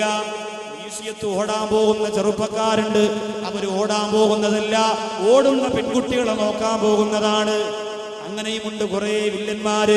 വൈകുന്നേരവും രാവിലെയും മ്യൂസിയത്തിൽ ചെന്നാ കാണാം, കിലോമീറ്ററുകളോളം ഓടാൻ പറഞ്ഞ് നടക്കാൻ പറഞ്ഞ് ഡോക്ടർമാരുടെ നിർദ്ദേശമനുസരിച്ചുകൊണ്ട് ഓടുന്നവരുണ്ട് ആരോഗ്യം സംരക്ഷിക്കാൻ. അതുകൊണ്ട് എന്റെ സഹോദരാ, അള്ളാഹുവിന്റെ പരിശുദ്ധമായ പള്ളിക്കു വേണ്ടി, അള്ളാഹുവിന്റെ ദീനിനു വേണ്ടി, ഇബാദത്തിന് വേണ്ടി ആരോഗ്യം ചെലവഴിക്കുന്ന കരുത്തുറ്റ യുവത്വമായി സമുദായത്തിന്റെ യുവത്വം മാറണം. അള്ളാഹു തൗഫീഖ് തരട്ടെ. ആരോഗ്യ സംരക്ഷണം അനിവാര്യം. ഇന്ന് ആരോഗ്യം അതിനല്ല, കൊട്ടേഷൻ ടീമിനാണ്. നേരം വെളുക്കുമ്പോൾ ചോദിക്കും ആരെ കൈവെട്ടണം, ആരെ കാല് വെട്ടണം. ഓരോ രാഷ്ട്രീയക്കാരന്റെ കീഴിലും 10ഉം 15ഉം ഗുണ്ടകൾ വളർന്നു വന്നുകൊണ്ടിരിക്കുകയാണ്. വാപ്പമാർക്കും ഇഷ്ടം അതാണ്. 5 മക്കളുണ്ടെങ്കിൽ ഒരാൾ ഗുണ്ടയായിരിക്കും, ഇല്ലെങ്കിൽ എല്ലാവരും കൂടെ എന്നെ ഇട്ട് ഞോണ്ട്. പൊതുയോഗത്തിനൊക്കെ പോയി എന്തെങ്കിലും എഴുതി പറഞ്ഞാൽ അയാളെ ഒന്നും പറയില്ല, അയാളെ ഇളയമോ വന്നാൽ വള്ളി പൊളിച്ച് അമ്പലം വയ്ക്കും, ഗുണ്ടയാ ഉണ്ടല്ലേ എന്ന് പറഞ്ഞാൽ ആരും ഒന്നും പറയത്തില്ല. എല്ലാവർക്കും ഇഷ്ടം ഒരുത്തൻ ആലിമാണെങ്കിൽ, ഒരുത്തൻ ജാഹിലാണെങ്കിൽ ഒരുത്തൻ ഗുണ്ടയാകണം. ഇപ്പൊ പിന്നെ കന്യാകുളങ്ങനെ ഭാഗത്ത് പ്രസംഗിക്കാൻ പോയപ്പോ ദുആ വസിയത്ത് ചെയ്ത് അവിടം വരെ മുടി വളർത്തിയ ഒരു സഹോദരൻ, ഉസ്താദെ ബിസിനസിന്റെ പുരോഗതിക്ക് ദുആ ചെയ്യാം. ഞാൻ ചോദിച്ചു എന്താണ് ബിസിനസ്? ഞാനൊരു ചെറിയ ഗുണ്ടയാണ്. അള്ളാഹു മനസ്സിൽ ഈ ഗുണ്ടാവൽ ഗുണ്ടാന്ന് ദുആ ചെയ്യാൻ പറ്റും? എന്തൊരു രംഗമാണ് പ്രിയപ്പെട്ടവരെ. അപ്പൊ അതുകൊണ്ട് എന്റെ സഹോദരങ്ങൾ മനസ്സുകൊണ്ട് ചിന്തിച്ചോ, അല്ലാഹു സുബ്ഹാനഹു വ തആല പുണ്യ നബി തങ്ങളുടെ മനസ്സിൽ നിന്ന് അല്പമെങ്കിലും അകലത്തേക്ക് മാഞ്ഞുപോയത്, മനസ്സിൽ നിന്നല്ല ശരീരത്തിൽ നിന്ന്, തന്റെ കണ്ണിൽ നിന്ന് അല്പമെങ്കിലും ദൂരത്തേക്ക് മഹദിയായ ഫാത്തിമ റളിയല്ലാഹു തആല അകന്നു പോയത് എപ്പോഴെന്നറിയോ? ഹിജ്റയുടെ വേലയാണ്. ശത്രുക്കളതാ ആയുധങ്ങളുമായി സജ്ജരായി രംഗത്ത് വരാൻ പോകുന്നു. ഒരു ശത്രു അല്ലാഹുവിന്റെ റസൂലിന്റെ പൊന്നുമോളെ തടഞ്ഞു നിർത്തുകയാ. സയ്യിദ് റളിയല്ലാഹു അൻഹു എന്ന ചുണക്കുട്ടൻ പറയുന്നു, നീ എന്റെ ഫാത്തിമയുടെ ദേഹത്ത് തൊടൂല. ഞാൻ ആരെന്നറിയോ? റസൂലുള്ളാഹിയുടെ ജീവിതം കണ്ട് വളർന്നവനാണ്. ഉമ്മയുടെയും ഉപ്പയുടെയും കയ്യിൽ നിന്ന് സയ്യിദ് റളിയല്ലാഹു അൻഹുവിനെ കുഞ്ഞുനാളിൽ കൊള്ളക്കാര് പിടിച്ചുകൊണ്ടുപോയി ഒരു സഹാബി അടിമച്ചന്തയിൽ നിന്ന് വാങ്ങി അല്ലാഹുവിന്റെ റസൂലിന് കൊണ്ടുകൊടുത്ത് സമ്മാനിച്ചതാണ് സയ്യിദിനെ. ആ സയ്യിദ് റളിയല്ലാഹു അൻഹുവിനെ ഉമ്മ വന്ന് വിളിച്ചപ്പോ, ഉപ്പ വന്ന് വിളിച്ചപ്പോ ബഹുമാനപ്പെട്ട സയ്യിദ് റളിയല്ലാഹു അൻഹുവിനോട് അല്ലാഹുവിന്റെ റസൂൽ പറഞ്ഞു, സയ്യിദേ പൊയ്ക്കോ, നിന്നെ കാണാതെ വേദനിച്ചിരിക്കുന്ന, നീ ഇല്ലാതെ സങ്കടപ്പെട്ടിരിക്കുന്ന മാതാപിതാക്കളുടെ മനസ്സിന്റെ ദുഃഖം മാറ്റാ. എന്റെ പ്രിയപ്പെട്ട സയ്യിദേ, നീ മടങ്ങിപ്പോണമെന്ന് പറഞ്ഞപ്പോ ബഹുമാനപ്പെട്ട സയ്യിദ് റളിയല്ലാഹു അൻഹു അല്ലാഹുവിന്റെ റസൂലിന്റെ മുഖത്ത് നോക്കിയിട്ട് പറഞ്ഞതെന്താ? അന്തവും മുന്നംബൂ മാറൈനാ ഫീഹിമാ മിസ്ല ഹുസ്നിക ഖത്തു യാ സയ്യിദി ഖൈറൻ നബി. അല്ലാഹുവിന്റെ റസൂലേ, എന്റെ ഉമ്മ എനിക്ക് തന്ന സ്നേഹത്തെക്കാൾ, എന്റെ ഉപ്പ എനിക്ക് തന്ന സ്നേഹത്തെക്കാൾ ഏറ്റവും വലിയ സ്നേഹം എനിക്ക് തന്നത് അങ്ങാണ് നബിയേ. അതുകൊണ്ട് എന്നെ പോകാൻ പറയില്ല റസൂലേ എന്ന് പറഞ്ഞ് ആരംഭപ്പൂവായ നബി തങ്ങളുടെ കൂടെ കടിഞ്ഞു പോലെ ചെയ്ത് ഇസ്ലാമിന്റെ ശത്രുവിനോട് പറയുന്നു, റസൂലുള്ളാഹിയുടെ മനസ്സിന്റെ മാണിക്യക്കല്ലായ കരളിന്റെ കഷണമാരെ എന്നെ സൂക്ഷിക്കാൻ ഏൽപ്പിച്ച ഫാത്തിമ റളിയല്ലാഹു അൻഹ തൊടാൻ നിനക്ക് കഴിയില്ലടാ എന്ന് പറഞ്ഞിട്ട് സയ്യിദ് റളിയല്ലാഹു അൻഹു ഇസ്ലാമിന്റെ ശത്രുവിനോട് വെല്ലുവിളി മുഴക്കുമ്പോ മൂർച്ചയേറിയ വാളെടുത്തുകൊണ്ട് ഫാത്തിമ റളിയല്ലാഹു അൻഹ ഇരിക്കുന്ന ഒട്ടകത്തിന്റെ കൈയും കാലും ആ ഇസ്ലാമിന്റെ ശത്രു അതാ വെട്ടി അരിയുകയാ. ഫാത്തിമ റളിയല്ലാഹു അൻഹ മരുഭൂമിയിലേക്ക് മൂക്കുകുത്തി വീഴുകയാണ്. സയ്യിദ് റളിയല്ലാഹു അൻഹു പറഞ്ഞു, ഫാത്തിമ, ഇവന്റെ കാര്യവും ഇവന്റെ കൂടെ വരുന്ന ശത്രുക്കളുടെ കാര്യവും ഞാൻ ഏറ്റുകൊള്ളാം. പക്ഷേ നീ പൊയ്ക്കോ ഫാത്തിമ. മദീനയുടെ മലർവാടിയുടെ പൂന്തന്നലായ നബി നിങ്ങൾ നിന്നെ കാണാതെ സങ്കടത്തോടെ കാത്തിരിക്കുന്നുണ്ട്. അതുകൊണ്ട് ഫാത്തിമ, ഈ വഴിത്താരയിലൂടെ സഞ്ചരിക്കണമെന്ന് പറയുമ്പോ മക്കയിൽ നിന്ന് മദീന വരെ 480 കിലോമീറ്റർ ആണെങ്കിൽ വളരെ കുറഞ്ഞ കിലോമീറ്ററുകൾ മാത്രമാണ് ഫാത്തിമ റളിയല്ലാഹു തആല സഞ്ചരിച്ചിട്ടുള്ളത്. ബാക്കിയുള്ള കിലോമീറ്ററുകൾ മുഴുവനും അതാ ഒട്ടകമില്ലാതെ, വാഹനമില്ലാതെ വേച്ച് നടന്നുകൊണ്ട്, തളർന്നുകൊണ്ട്, ക്ഷീണിച്ചുകൊണ്ട് റസൂലുള്ളാഹിയുടെ പൊന്നുമോള് മദീനയിലെത്തുമ്പോ അല്ലാഹുവിന്റെ റസൂൽ രണ്ട് കൈയും നീട്ടി സ്വീകരിക്കുന്നു. വഖാമ ഇലൈഹാ. അല്ലാഹുവിന്റെ റസൂൽ ഫാത്തിമ റളിയല്ലാഹു അൻഹയെ കണ്ടപ്പോ എഴുന്നേറ്റ് നിൽക്കുകയാണ്, വാരി പുണരുകയാണ്, തലയിലേക്ക് മുത്തം കൊടുക്കുകയാണ്. അല്ലാഹുവിന്റെ റസൂൽ ആ കണ്ണുനീര് തുടച്ചു കൊടുക്കുകയാണ്. 400 കിലോമീറ്ററുകളോളം നടന്ന് മക്കത്തെത്തിയ ഫാത്തിമ റളിയല്ലാഹു അൻഹയുടെ അനുയായികളായ എന്റെ പ്രിയപ്പെട്ട മുസ്ലിങ്ങളെ, ആ മഹദീയായ മഹിളാ രംഗത്തെ മറന്നുകൊണ്ട് അല്ലാഹുവിന്റെ സ്വർഗം കിട്ടുമെന്ന് മോഹിക്കണ്ടവന്റെ ആ ഫാത്തിമ റളിയല്ലാഹു അൻഹ ഈ ലോകത്ത് സമർപ്പിച്ച, ഈ ലോകത്ത് ഗുണപാഠം സ്വീകരിക്കാറ് സ്വർഗത്തിന്റെ കവാടം നിനക്ക് തുറന്നു തരുമെന്ന പ്രതീക്ഷ വേണ്ട പടവം കോട്ടത്തെ പെങ്ങളെ. അതുകൊണ്ട് പഠിച്ചോ. ആ മഹദിയായ ഫാത്തിമ റളിയല്ലാഹു അൻഹ നമുക്ക് പഠിപ്പിച്ചു തരുന്ന ഒന്നാമത്തെ ഗുണപാഠം പഠിച്ചോ.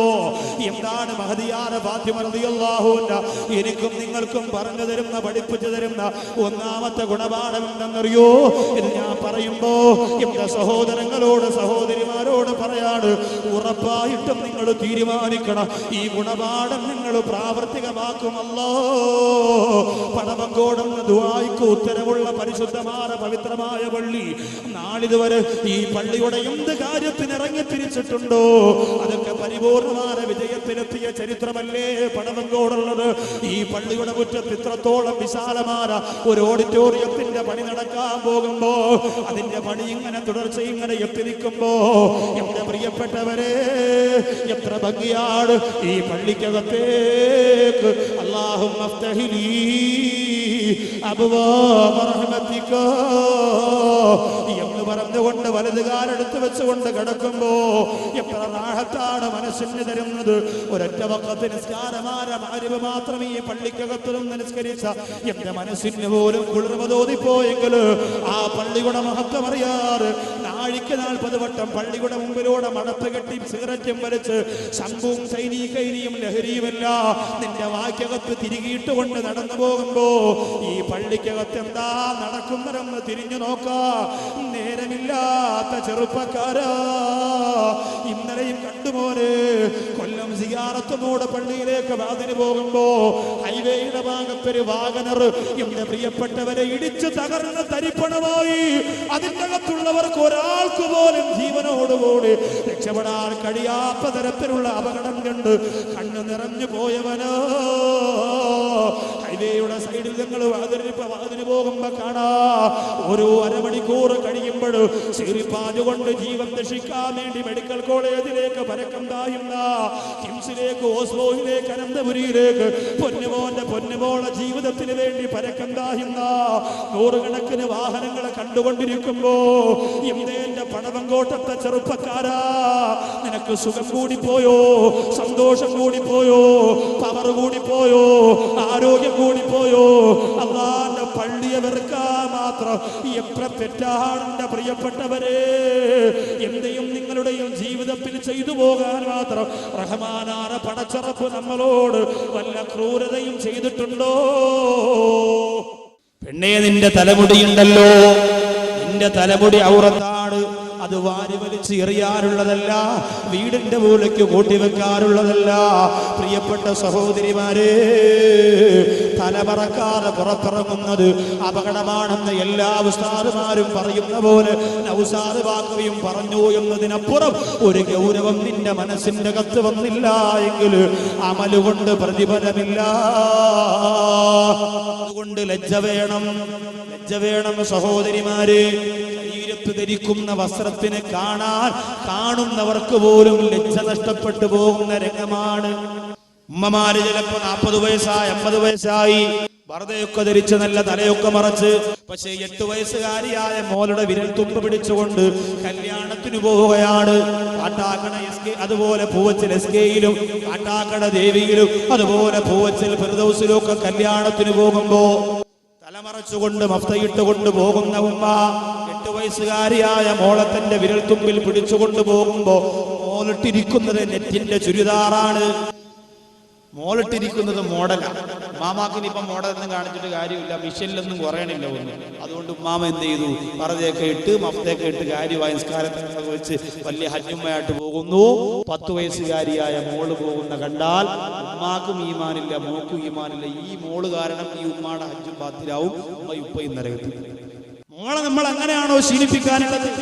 നമ്മൾ ഓർക്കണം എന്റെ പ്രിയപ്പെട്ടവരെ, ലജ്ജ എന്ന് പറയുന്നത് എന്റെ സഹോദരിമാർക്കുണ്ടെങ്കിൽ കാസർഗോഡ് 65,000 രൂപയുടെ പർദ്ദ ഇറങ്ങിയിരിക്കുകയാണ്. 1-2 രൂപയുടെ പർദ്ദയല്ല, 65,000 രൂപയുടെ പർദ്ദ. വിലപിടിപ്പുള്ള വസ്തു എന്ന് പറഞ്ഞാൽ നമുക്ക് വലിയ ആർത്തിയാണല്ലോ സഹോദരിമാരെ. 65,000 രൂപയുടെ പർദ്ദ. എന്താണ് ആ പർദ്ദയുടെ പ്രത്യേകത? പർദ്ദയുടെ ഏറ്റവും താഴ്ഭാഗത്ത് സ്വർണത്തിന്റെ 4 പൂക്കൾ വെച്ച് പിടിപ്പിച്ചിരിക്കുകയാണ്. താത്തമാരിപ്പോ പറയും വെറുതെ അല്ല കാശ് കൂടിയത്. നമ്മുടെ നാട്ടിലെ സഹോദരിമാർക്ക് ആ പർദ്ദ ധരിക്കാൻ പറ്റും. നമ്മൾ വാങ്ങിച്ചു കൊടുത്താൽ ആ പർദ്ദ അവർ കഴുകിയിട്ടാൽ ഉണങ്ങുന്നത് വരെ അവർ കാത്തിരിക്കണം. ഇല്ലെങ്കിൽ മച്ചമാരെടുത്തുകൊണ്ട് പോയി പണയം വെക്കും. നമുക്ക് പിന്നെ മഞ്ഞ കളർ കണ്ടുകൂടാ, കണ്ട അപ്പൊ നേരെ സൊസൈറ്റിയിലേക്ക് അങ്ങ് പോവാ. അതുകൊണ്ട് എന്റെ സഹോദരങ്ങളെ, സഹോദരിമാരെ, ഈ പർദ്ദ അപകടമാണ്. 65,000 സ്വർണം വെച്ച പർദ്ദയടക്കം നമ്മുടെ നാട്ടിൽ ഒരു ശരീരത്തിൽ ഇറുതി കിടക്കുന്ന മോഡൽ പർദ്ദകൾ വിറ്റടിച്ചു കൊണ്ടിരിക്കുമ്പോൾ ലജ്ജ എന്ന് പറയുന്നത് എന്റെ സഹോദരിമാരെ, അൽ ഹയാഉ വൽ ഈമാനു ഖുരിനാ ജമീആ. അല്ലാഹുവിന്റെ റസൂൽ പറയുന്നു, ലജ്ജയും ഈമാനും ഒരുമിച്ച് ചേർക്കപ്പെട്ടിരിക്കുന്നതാണ്. രണ്ടിലൊന്ന് ഉയർന്നു പോയാൽ രണ്ടും ഉയർന്നു പോകുന്നതാണ്. ലജ്ജ ഉയർന്നാൽ ഈമാനും ഉയരും. മക്കയിലും മദീനയിലും നമ്മൾ എത്തണം. നമ്മൾ വിചാരിച്ചാ നടക്കും. പ്രിയപ്പെട്ടവരെ, റസൂലുള്ളാഹിക്ക് സലാം പറയാ മദീനത്തുള്ള തിരക്കെത്രയാണ്. എത്രയോ ചെറുപ്പക്കാരാണ്, 20, 25, 30 വയസ്സായ മക്കള് അല്ലാഹുവിന്റെ ഹബീബിന്റെ റൗളാ ശരീഫിന്റെ മുമ്പിൽ നിന്ന് മാറാറ്. സലാമു അലൈക യാ റസൂലുള്ളാഹ് എന്ന് പറഞ്ഞ് കരളുരുകി കണ്ണ് നിറഞ്ഞ് സലാം പറഞ്ഞുകൊണ്ടിരിക്കുമ്പോ, ഈ കാലഘട്ടത്തിലും സിനിമാ നടന്മാർക്ക് വേണ്ടി തക്ബീർ വിളിക്കാനല്ലാതെ എന്റെ പ്രിയപ്പെട്ടവരെ സംസ്കാര ശൂന്യമായ പ്രവർത്തനങ്ങളുമായി മുന്നോട്ട് പോകാനല്ലാതെ ഈ സമുദായത്തിന് എന്തിന് കഴിയും? പ്രിയപ്പെട്ടവരെ, മാറിയേ പറ്റൂ, മാറ്റിയേ പറ്റൂ. പരിവർത്തനത്തിന്റെ പടപ്പാട്ട് പാടുന്ന പടക്കുതിരകളായി പടവങ്കോട് പള്ളിയുടെ പരിശുദ്ധമായ മുറ്റപ്പിരുന്ന് ചാടി എഴുന്നേറ്റ് പൊട്ടിക്കരന്നുകൊണ്ട് ദുആ ചെയ്തു പോകുന്ന ഖൽബ് ദൈവത്വമായിട്ട് എന്റെ പ്രിയപ്പെട്ടവരെ നമുക്ക് മാറാ സാധിക്കണം. അല്ലാഹു തൗഫീഖ് തരട്ടെ. അതുകൊണ്ട് ലജ്ജയുള്ളവര് ഈ പരിപാടികളൊന്നും ചെയ്യൂല. നാം മാറ്റിയേ പറ്റൂ. പ്രിയപ്പെട്ടവരെ, ഹറാം ഹറാം തന്നെയാണ്. എല്ലാ നന്മകളും ഒളിഞ്ഞു പോയാൽ എവിടെ പോകും സഹോദരങ്ങളെ?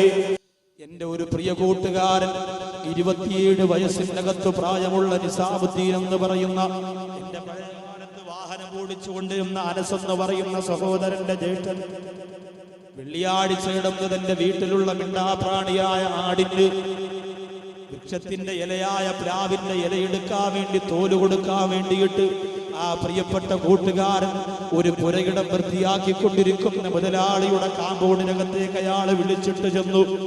ആ പ്ലാവിന്റെ ഇലകൾ ഇങ്ങനെ വെട്ടിമുറിച്ചു കൊണ്ടിരിക്കുമ്പോൾ JCB കൊണ്ട് വൃക്ഷം ഇങ്ങനെ പൊഴുതു മാറ്റിക്കൊണ്ടിരിക്കുന്ന സ്ഥലത്ത് സുബ്ഹാനല്ലാഹ് ഒരു വലിയ തെങ്ങ് JCB പൊഴുതപ്പോ അവരുദ്ദേശിച്ച സ്ഥലത്തേക്ക് ആ തെങ്ങ് ചെന്ന് വീണില്ല.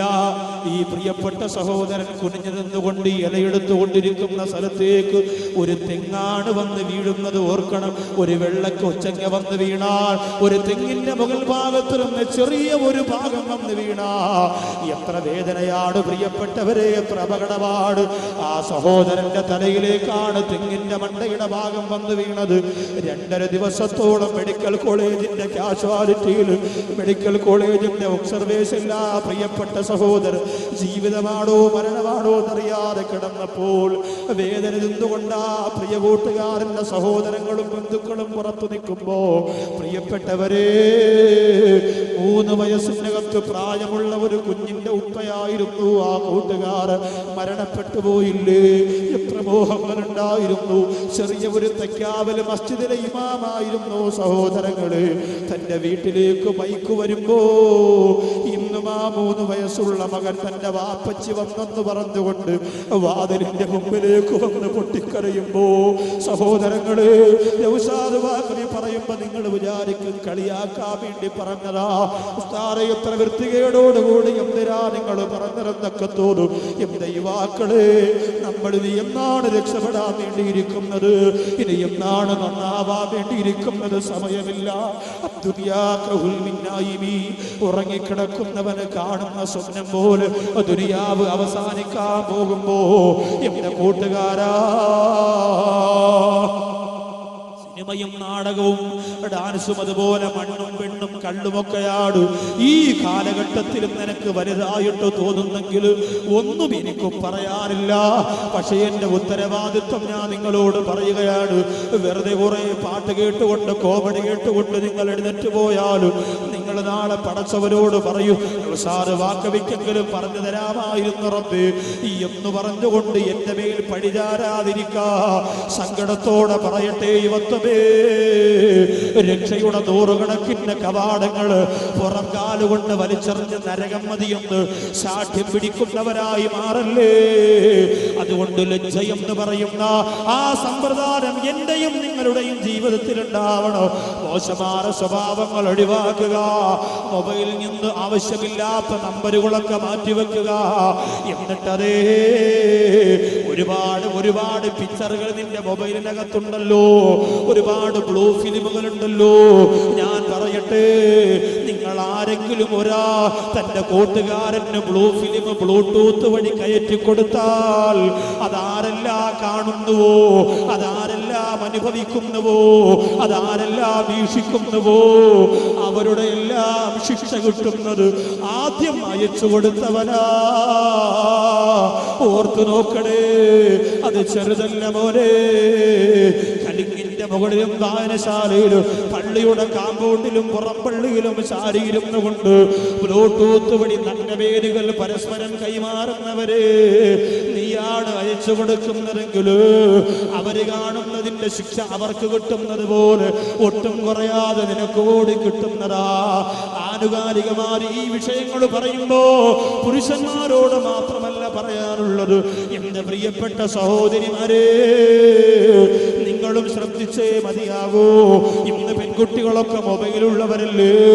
8ാം ക്ലാസ്സുകാര് 2 മൊബൈൽ ഉപയോഗിക്കുമ്പോ, 10ാം ക്ലാസ്സുകാര് ട്രിപ്പിൾ ക്യാമറയുള്ള മൊബൈൽ ഉപയോഗിക്കുമ്പോ, രഹസ്യകാമുകന്മാരുമായി മെസ്സേജ് അയക്കുമ്പോ, പാതിരാത്രികളിൽ മോശമായ രീതിയിൽ സംസാരിക്കുമ്പോ, എവിടേക്കാണ് നമ്മുടെ ലോകം പോകുന്നത്? ജപ്പാൻ എന്ന് പറയുന്ന രാജ്യത്തിന്റെ അവസ്ഥ എന്റെ പടവങ്കോടുള്ള സഹോദരിമാര് പഠിച്ചിട്ടില്ലേ? നിങ്ങൾ പറയും അതങ്ങ് ജപ്പാനിലല്ലേ. കഴിഞ്ഞ വർഷം പരിശുദ്ധ റമദാനില് നോമ്പ് 21 രാവിന്റെ അന്ന് ശ്രീകാര്യത്ത് ഭൂമി കുലുക്കമുണ്ടായില്ലേ? അട്ടക്കുളങ്ങരയിലും കരമനയിലും മണക്കാട് ഭൂമി കുലുക്കമുണ്ടായില്ലേ? ശ്രീകാര്യത്ത് 7ഓളം വീടുകൾ പരസ്പരം ചേർന്നു പോയില്ലേ? അത് പരിശുദ്ധ റമദാനില് കേരളത്തിന്റെ പ്രധാന ജില്ലയുടെ ഹൃദയഭാഗത്ത് അല്ലാഹു കൊടുത്ത ഭയാനകരമായ ഞെട്ടിക്കലായിരുന്നു എങ്കിൽ മറക്കണ്ട പെങ്ങളെ, മറക്കണ്ട മുസ്ലിമേ. ലജ്ജയെന്ന് പറയുന്നത് പാടെ വലിച്ചെറിഞ്ഞുകൊണ്ട് തോന്നിയതുപോലെ ജീവിക്കാ, തോന്നിയതുപോലെ സംസാരിക്കാ, ആവശ്യമില്ലാത്ത കാര്യങ്ങൾ ഇടപെടാ, മനസ്സിനെ മലീമസമാക്കി മാറ്റാ. ഈമാനിന്റെ എല്ലാ ഭാഗങ്ങളും പുറംകാലുകൊണ്ട് വലിച്ചെറിയാനുള്ള ശ്രമമാണ് നടത്തുന്നത് എങ്കിൽ അസ്രായിൽ വരുമ്പോ ഖേദിക്കേണ്ടി വരും. അല്ലാഹു കാത്തുരക്ഷിക്കട്ടെ. ആലി റളിയല്ലാഹു അൻഹുവിനെയല്ലേ റസൂലുള്ളാഹിയുടെ പൊന്നുകോൾക്ക് കിട്ടിയത്? എന്തിനാണ് ഇത്ര കഷ്ടപ്പെടുന്നത് പ്രിയപ്പെട്ടവരെ? പടവങ്കോടുള്ള എന്റെ പ്രിയപ്പെട്ട ഹൈന്ദവ സഹോദരങ്ങൾ വിചാരിക്കും, ക്രൈസ്തവ സഹോദരങ്ങൾ വിചാരിക്കും, ഉസ്താദേ നിങ്ങളുടെ പ്രഭാഷണം ഞങ്ങൾ കടയിൽ നിന്നല്ലെങ്കിൽ പള്ളിയിൽ നിന്ന് ഞങ്ങൾ കേൾക്കുന്നുണ്ട്, സദസ്സിൽ നിന്ന് ഞങ്ങൾ ശ്രവിക്കുന്നുണ്ട്. പക്ഷേ ഇത്രത്തോളം നിങ്ങളുടെ അള്ളാഹു ഇഷ്ടപ്പെട്ട മുഹമ്മദ് നബിയെ എന്തിനിങ്ങനെ പാവപ്പെട്ടവനാക്കി എന്ന് ചോദിച്ചാൽ,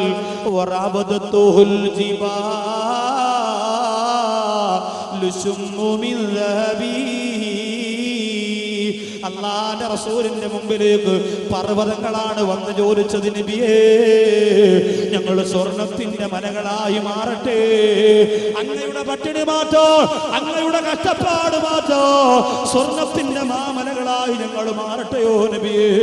ഓ സമയത്ത് അല്ലാഹുവിന്റെ റസൂല് പറഞ്ഞതെന്താ? അല്ലാഹുമ്മ അഹീരി മിസ്കീനാ, എന്നെ ഒരു പാവപ്പെട്ടവനായി ജീവിപ്പിക്കണേ എന്ന് അല്ലാഹുവിനോട് ചോദിച്ചു വാങ്ങിയ ജീവിതമാണ്.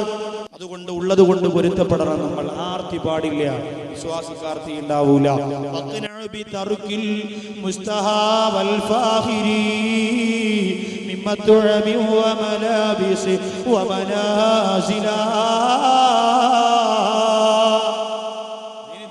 നിങ്ങൾ പറയുകയാണ്, അല്ലാഹു നിങ്ങൾക്ക് തന്നിട്ടുള്ള വീട്, നിങ്ങളുടെ ഭാര്യ, നിങ്ങളുടെ മക്കള്, നിങ്ങളുടെ കുടുംബം, ഇതിനെല്ലാം ഉള്ളത് കൊണ്ട് പൊരുത്തപ്പെടുക, ആർത്തി ഒഴിവാക്കണേ. ഫാത്തിമ റളിയല്ലാഹു അൻഹയുടെ നിക്കാഹ് കഴിഞ്ഞു ദിവസങ്ങൾ കഴിഞ്ഞപ്പോ അലി റളിയല്ലാഹു അൻഹുവിന് ഒരു സംശയം. വേറൊന്നുമല്ല, എല്ലാ പെണ്ണുങ്ങളും കല്യാണം കഴിഞ്ഞ് 3 മാസം കഴിയുമ്പോൾ ഭർത്താക്കന്മാരോട് പറയുന്ന ഒരു ഡയലോഗ് ഉണ്ട്. എന്തെന്നറിയോ? പിന്നെ ഇക്ക ഷാനിഫ എൻ്റെ കൂടെ പഠിച്ചോളാം, അവക്ക് വീടായി. റംല എൻ്റെ കൂടെ പഠിച്ചോളാം, അവളെ വീട് ഇന്നലെ വാർപ്പായിരുന്നു. സൂറ എന്നെക്കാളും പ്രായം കുറഞ്ഞോളാം, പക്ഷേ ഇപ്പോ അവളെ ഭർത്താവും വസ്തുവൊക്കെ വാങ്ങിച്ചിട്ട് അവളുടെ വീട് വെക്കാൻ പറ്റും. നിങ്ങൾ മാത്രം ഇങ്ങനെ നടന്നാൽ മതി, വീടൊന്നും വേണ്ടേ? ഇതില് ഭർത്താവ് കേട്ടില്ലെങ്കിൽ അടുത്ത ഡയലോഗ് എന്താണെന്നറിയോ? ഇക്കാ, നിങ്ങളെ എനിക്ക് മനസ്സറിഞ്ഞ് സ്നേഹിക്കാൻ കഴിയില്ലേക്കാ. ഇവിടെ എങ്ങനെ നിങ്ങളെ സ്നേഹിക്കാൻ പറ്റും? ഒരറ്റത്ത് വാപ്പാടെ ചുമ, ഒരറ്റത്ത് ഉമ്മാടെ കൊര, ഇതിൻ്റെ ഇടയിൽ കുറേ മക്കൾ മക്രോണി കണക്ക്, ഭർത്താവ് കളഞ്ഞിട്ട് പോയ നാത്തൂമാരെ കുറേ മക്കൾ, അവർ കിടന്ന് ഓട്ടോ ചാട്ടോ തുണി. ഇതിനിടയിൽ എങ്ങനെയാണ് ഇക്കാ നിങ്ങളെ സ്നേഹിക്കാൻ പറ്റുക? അതുകൊണ്ട് നമുക്ക് വീട് വെച്ച് മാറാം എന്ന് പറഞ്ഞ് വീട് വെച്ച് നിങ്ങൾ ആരും മാറി താമസിക്കേണ്ടെന്നല്ല. ഞാനും മാറി എൻ്റെ ഭാര്യയും മക്കളുമായിട്ട് പ്രത്യേക വീട് വെച്ച് താമസിക്കുന്നയാളാ, അങ്ങനെ മാറണ്ടെന്നല്ല പറഞ്ഞു. ഇതിനൊരു കാരണം നമ്മൾ ഇങ്ങനെ കണ്ടെത്തിയിട്ട് പെണ്ണിന്റെ മനസ്സിൽ എപ്പോഴും വീടെന്ന് പറയുന്നത് വല്ലാത്ത സ്വപ്നമാണ്. എല്ലാ സ്ത്രീകളുടെയും മനോമുഖരത്തിൽ അവൾ ഇഷ്ടപ്പെടുന്ന ഒരു വീട് കാണും. എൻ്റെ ഒരു പാവപ്പെട്ട ഭർത്താവ് സ്ത്രീധനവും പിന്നെ ഒന്നുമില്ലാതെ ഒരു പാവപ്പെട്ട കൂട്ടുകാരൻ ഒരു പെൺകുട്ടിയെ, സാധുവായ പെൺകുട്ടിയെ നിക്കാഹ് കഴിച്ചു. അപ്പൊ അവനൊരു 5 സെന്റ് വസ്തു കൊണ്ട് വീട് വെക്കാൻ തീരുമാനിച്ചപ്പോ ഭാര്യ, എവിടെ കിടന്ന ഭാര്യ, നിത്യവൃത്തിക്ക് വകയില്ലാതെ, എന്റെ പ്രിയപ്പെട്ടവരെ, ഒരു തുണിക്ക് മറുതുണിയില്ലാതെ കിടന്ന് കഷ്ടപ്പെട്ട പെണ്ണാണ്. യവന്റെ വീട്ടിൽ വീടിന്റെ മോഡൽ കാണിച്ചു കൊടുക്കാൻ മനോരമ ആഴ്ചപ്പതിപ്പിന്റെ വീടെന്ന് പറയുന്ന ഒരു പുസ്തകമുണ്ട്. അതിനകത്തുനിന്ന് മുഴുവനും വെട്ടിയെടുത്ത് വെച്ചിരിക്കുകയാണ്. ഇങ്ങനത്തെ വീട് വേണം, സ്വിമ്മിംഗ് പൂള് മുകളിൽ ഇങ്ങനെ, സ്വിമ്മിംഗ് പൂള്. എന്റെ പ്രിയപ്പെട്ടവരെ, 2 പവൻ സ്വർണം പോലും വേണ്ടെന്ന് പറഞ്ഞ ആ പാവപ്പെട്ട പെണ്ണിന് ജീവിതം കൊടുത്തപ്പോ ആ പെണ്ണിന്റെ മനസ്സിൽ എന്താണെന്നറിയോ? ഇങ്ങനെ പ്രസിദ്ധീകരണങ്ങളിൽ നിന്ന് വെട്ടിവെച്ചിരിക്കുകയാണ് വീടിന്റെ മനോഹരമായ 3ഉം 4ഉം നില, കാർ ഷെഡ്, പൂന്തോട്ടം. സുബ്ഹാനല്ലാഹ്, 5 സെന്റേ ഉള്ളൂ മച്ചാക്ക്. ആത്മാടെ സ്വപ്നമാണ്, ആവശ്യത്തിനെല്ലാം.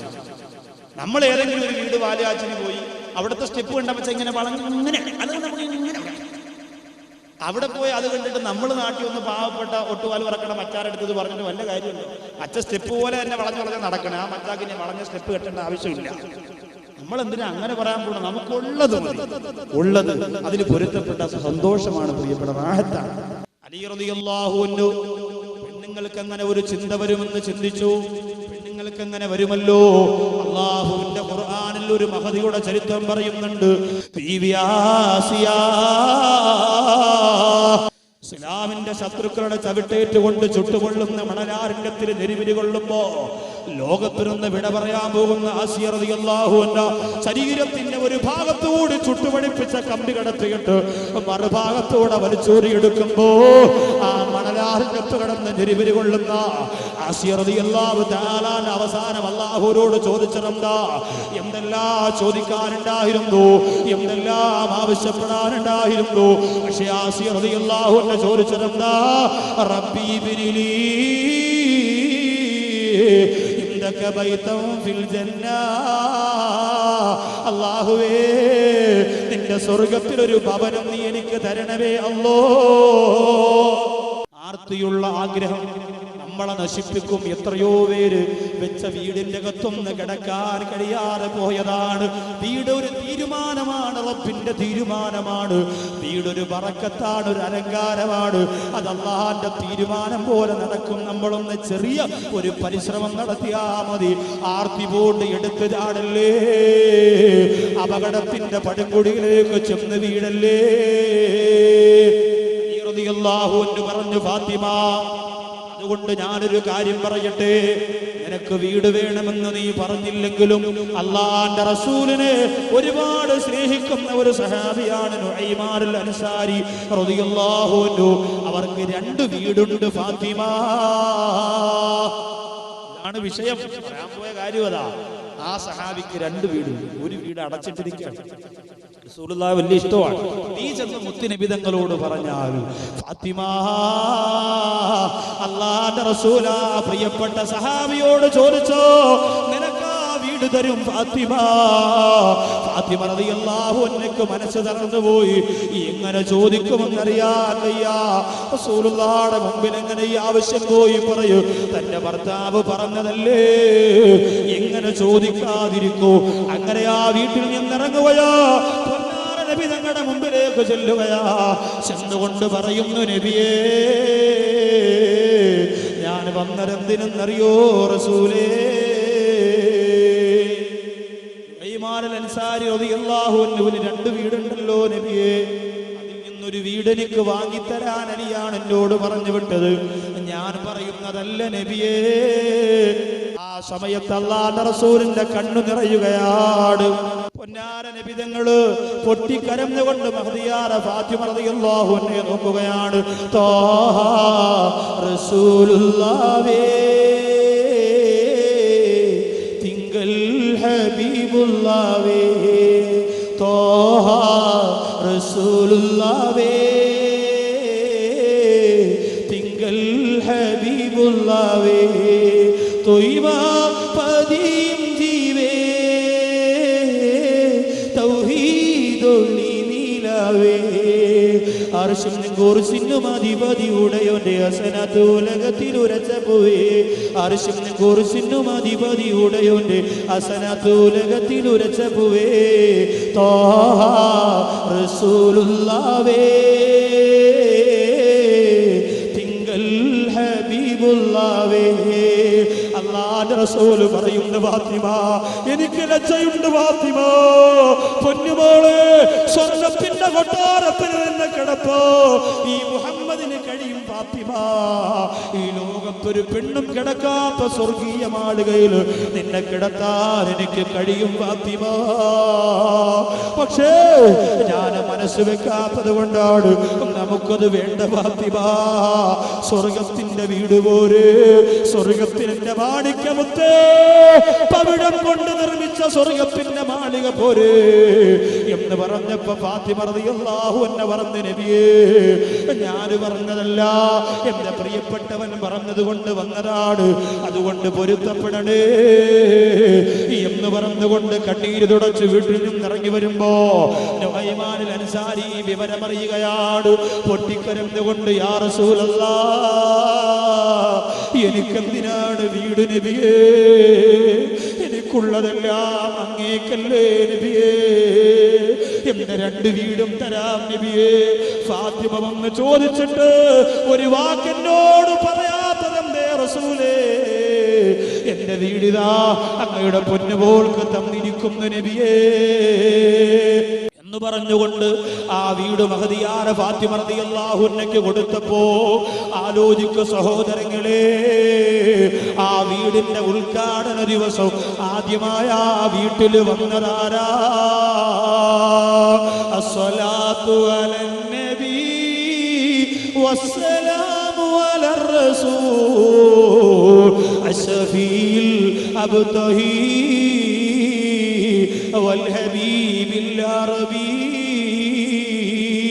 ഉദ്ഘാടനം ചെയ്ത വീട്ടിന്റെ അകത്തിരുന്നൊരു 10 സലാത്ത് ചൊല്ലാൻ മനസ്സ് വരാത്ത യുവത്വമേ അത് നാണക്കേടാണെന്ന് കരുതുന്നവര് ഹബീബിന്റെ പേര് പറഞ്ഞുകൊണ്ട് 10 മദ്ഹ് പാടാനും പറയാനോ സമയം കണ്ടെത്താത്ത എന്റെ പ്രിയപ്പെട്ടവരെ അല്ലാഹുവിന്റെ റസൂൽ മഹദിയായ ഫാത്തിമ റളിയല്ലാഹു അൻഹ താമസിക്കാൻ പോകുന്ന വീട്ടിലേക്ക് വന്നു അങ്ങനെ വീട് ഉദ്ഘാടനത്തിന് വരുമ്പോ ഒരു സമ്മാനം കൊടുക്കണമെന്ന് നബി തങ്ങളാ പഠിപ്പിച്ചത് എന്താ പൊന്നുപോലുള്ള വീട്ടിൽ കൊണ്ടുവന്നതെന്നറിയോ വില കൂടിയ സമ്മാനങ്ങൾ വാങ്ങാ പലിശക്കാരന്റെ മുമ്പ് പോയി കാത്തിരിക്കുന്ന വാപ്പമാരുടെ കാലമല്ലേ എന്താ തന്റെ പ്രിയപ്പെട്ട പിതാവ് മഹദിയായ ഫാത്തിമ റളിയല്ലാഹു അൻഹയ്ക്ക് കൊണ്ടുകൊടുത്തതെന്നറിയോ പ്രിയപ്പെട്ടവരെ അല്ലാഹുവിന്റെ ഹബീബ് കിടന്നുകൊണ്ടിരുന്ന ഈന്തപ്പന കൊണ്ട് നിർമ്മിച്ച ഈന്തപ്പനയുടെ നാര് കൊണ്ട് നിർമ്മിച്ച പായ ആ പായ കൊണ്ട് കൊടുത്തപ്പോ കണ്ണീരോടെ വാങ്ങിയ ഫാത്തിമ റളിയല്ലാഹു അൻഹ ഈ ലോകത്തിൽ നിന്ന് വിട പറയുന്നത് വരെ തന്റെ വീട്ടിലെ വിലപിടിപ്പുള്ള നിധിയായി അല്ലാഹുവിന്റെ റസൂൽ കൊണ്ട് കൊടുത്ത പായുണ്ടല്ലോ തന്റെ വീട്ടിന്റെ അകത്ത് സൂക്ഷിച്ചു വെച്ചിരുന്നു പ്രിയപ്പെട്ടവരെ വീട് വാലുകാച്ചിന് വാപ്പ കൊണ്ട് തരുന്ന സമ്മാനം വലിച്ചെറിയുന്ന പെങ്ങളെ വീട് വാലുകാച്ചിന് ഉമ്മ കൊണ്ട് തരുന്ന സമ്മാനം കുറഞ്ഞു പോയെന്ന് പറഞ്ഞ് വീടിന്റെ മൂലക്കേക്ക് വലിച്ചെറിയുന്നവര് മാതാപിതാക്കൾ തരുന്ന സ്വതക്കയുടെ മാതാപിതാക്കൾ തരുന്ന സമ്മാനത്തിന്റെ മാതാപിതാക്കൾ തരുന്ന ഹദിയയുടെ വിലയേറിയ നമുക്ക് കഴിയില്ല പ്രിയപ്പെട്ടവരെ ജീവിതത്തിൽ ആദ്യമായി വാപ്പ കൊടുത്ത 10 രൂപ പോക്കറ്റിനകത്തിട്ടുകൊണ്ട് നടക്കുന്ന കൂട്ടുകാരെ എനിക്കറിയാം പ്രിയപ്പെട്ടവര്. തന്റെ എല്ലാ സ്ഥാപനങ്ങൾക്കും ഉമ്മാടെ പേര് വെച്ചുകൊണ്ട് തിരുവനന്തപുരത്ത് സന്തോഷത്തോടെ ജീവിക്കുന്ന ഒരു സ്വർണ്ണക്കട മുതലാളിയുടെ എനിക്കറിയാം ജീവിതം. അങ്ങനെ എത്രയോ പേരുണ്ട് പ്രിയപ്പെട്ടവര്. ഫാത്തിമ റളിയല്ലാഹു അൻഹ തന്റെ ഹബീബ് കൊണ്ട് കൊടുത്ത ആ പായ സൂക്ഷിച്ചു വെച്ചിരിക്കുകയാണ് മരണം വരെ. വഫാത്തിന്റെ വേളയിൽ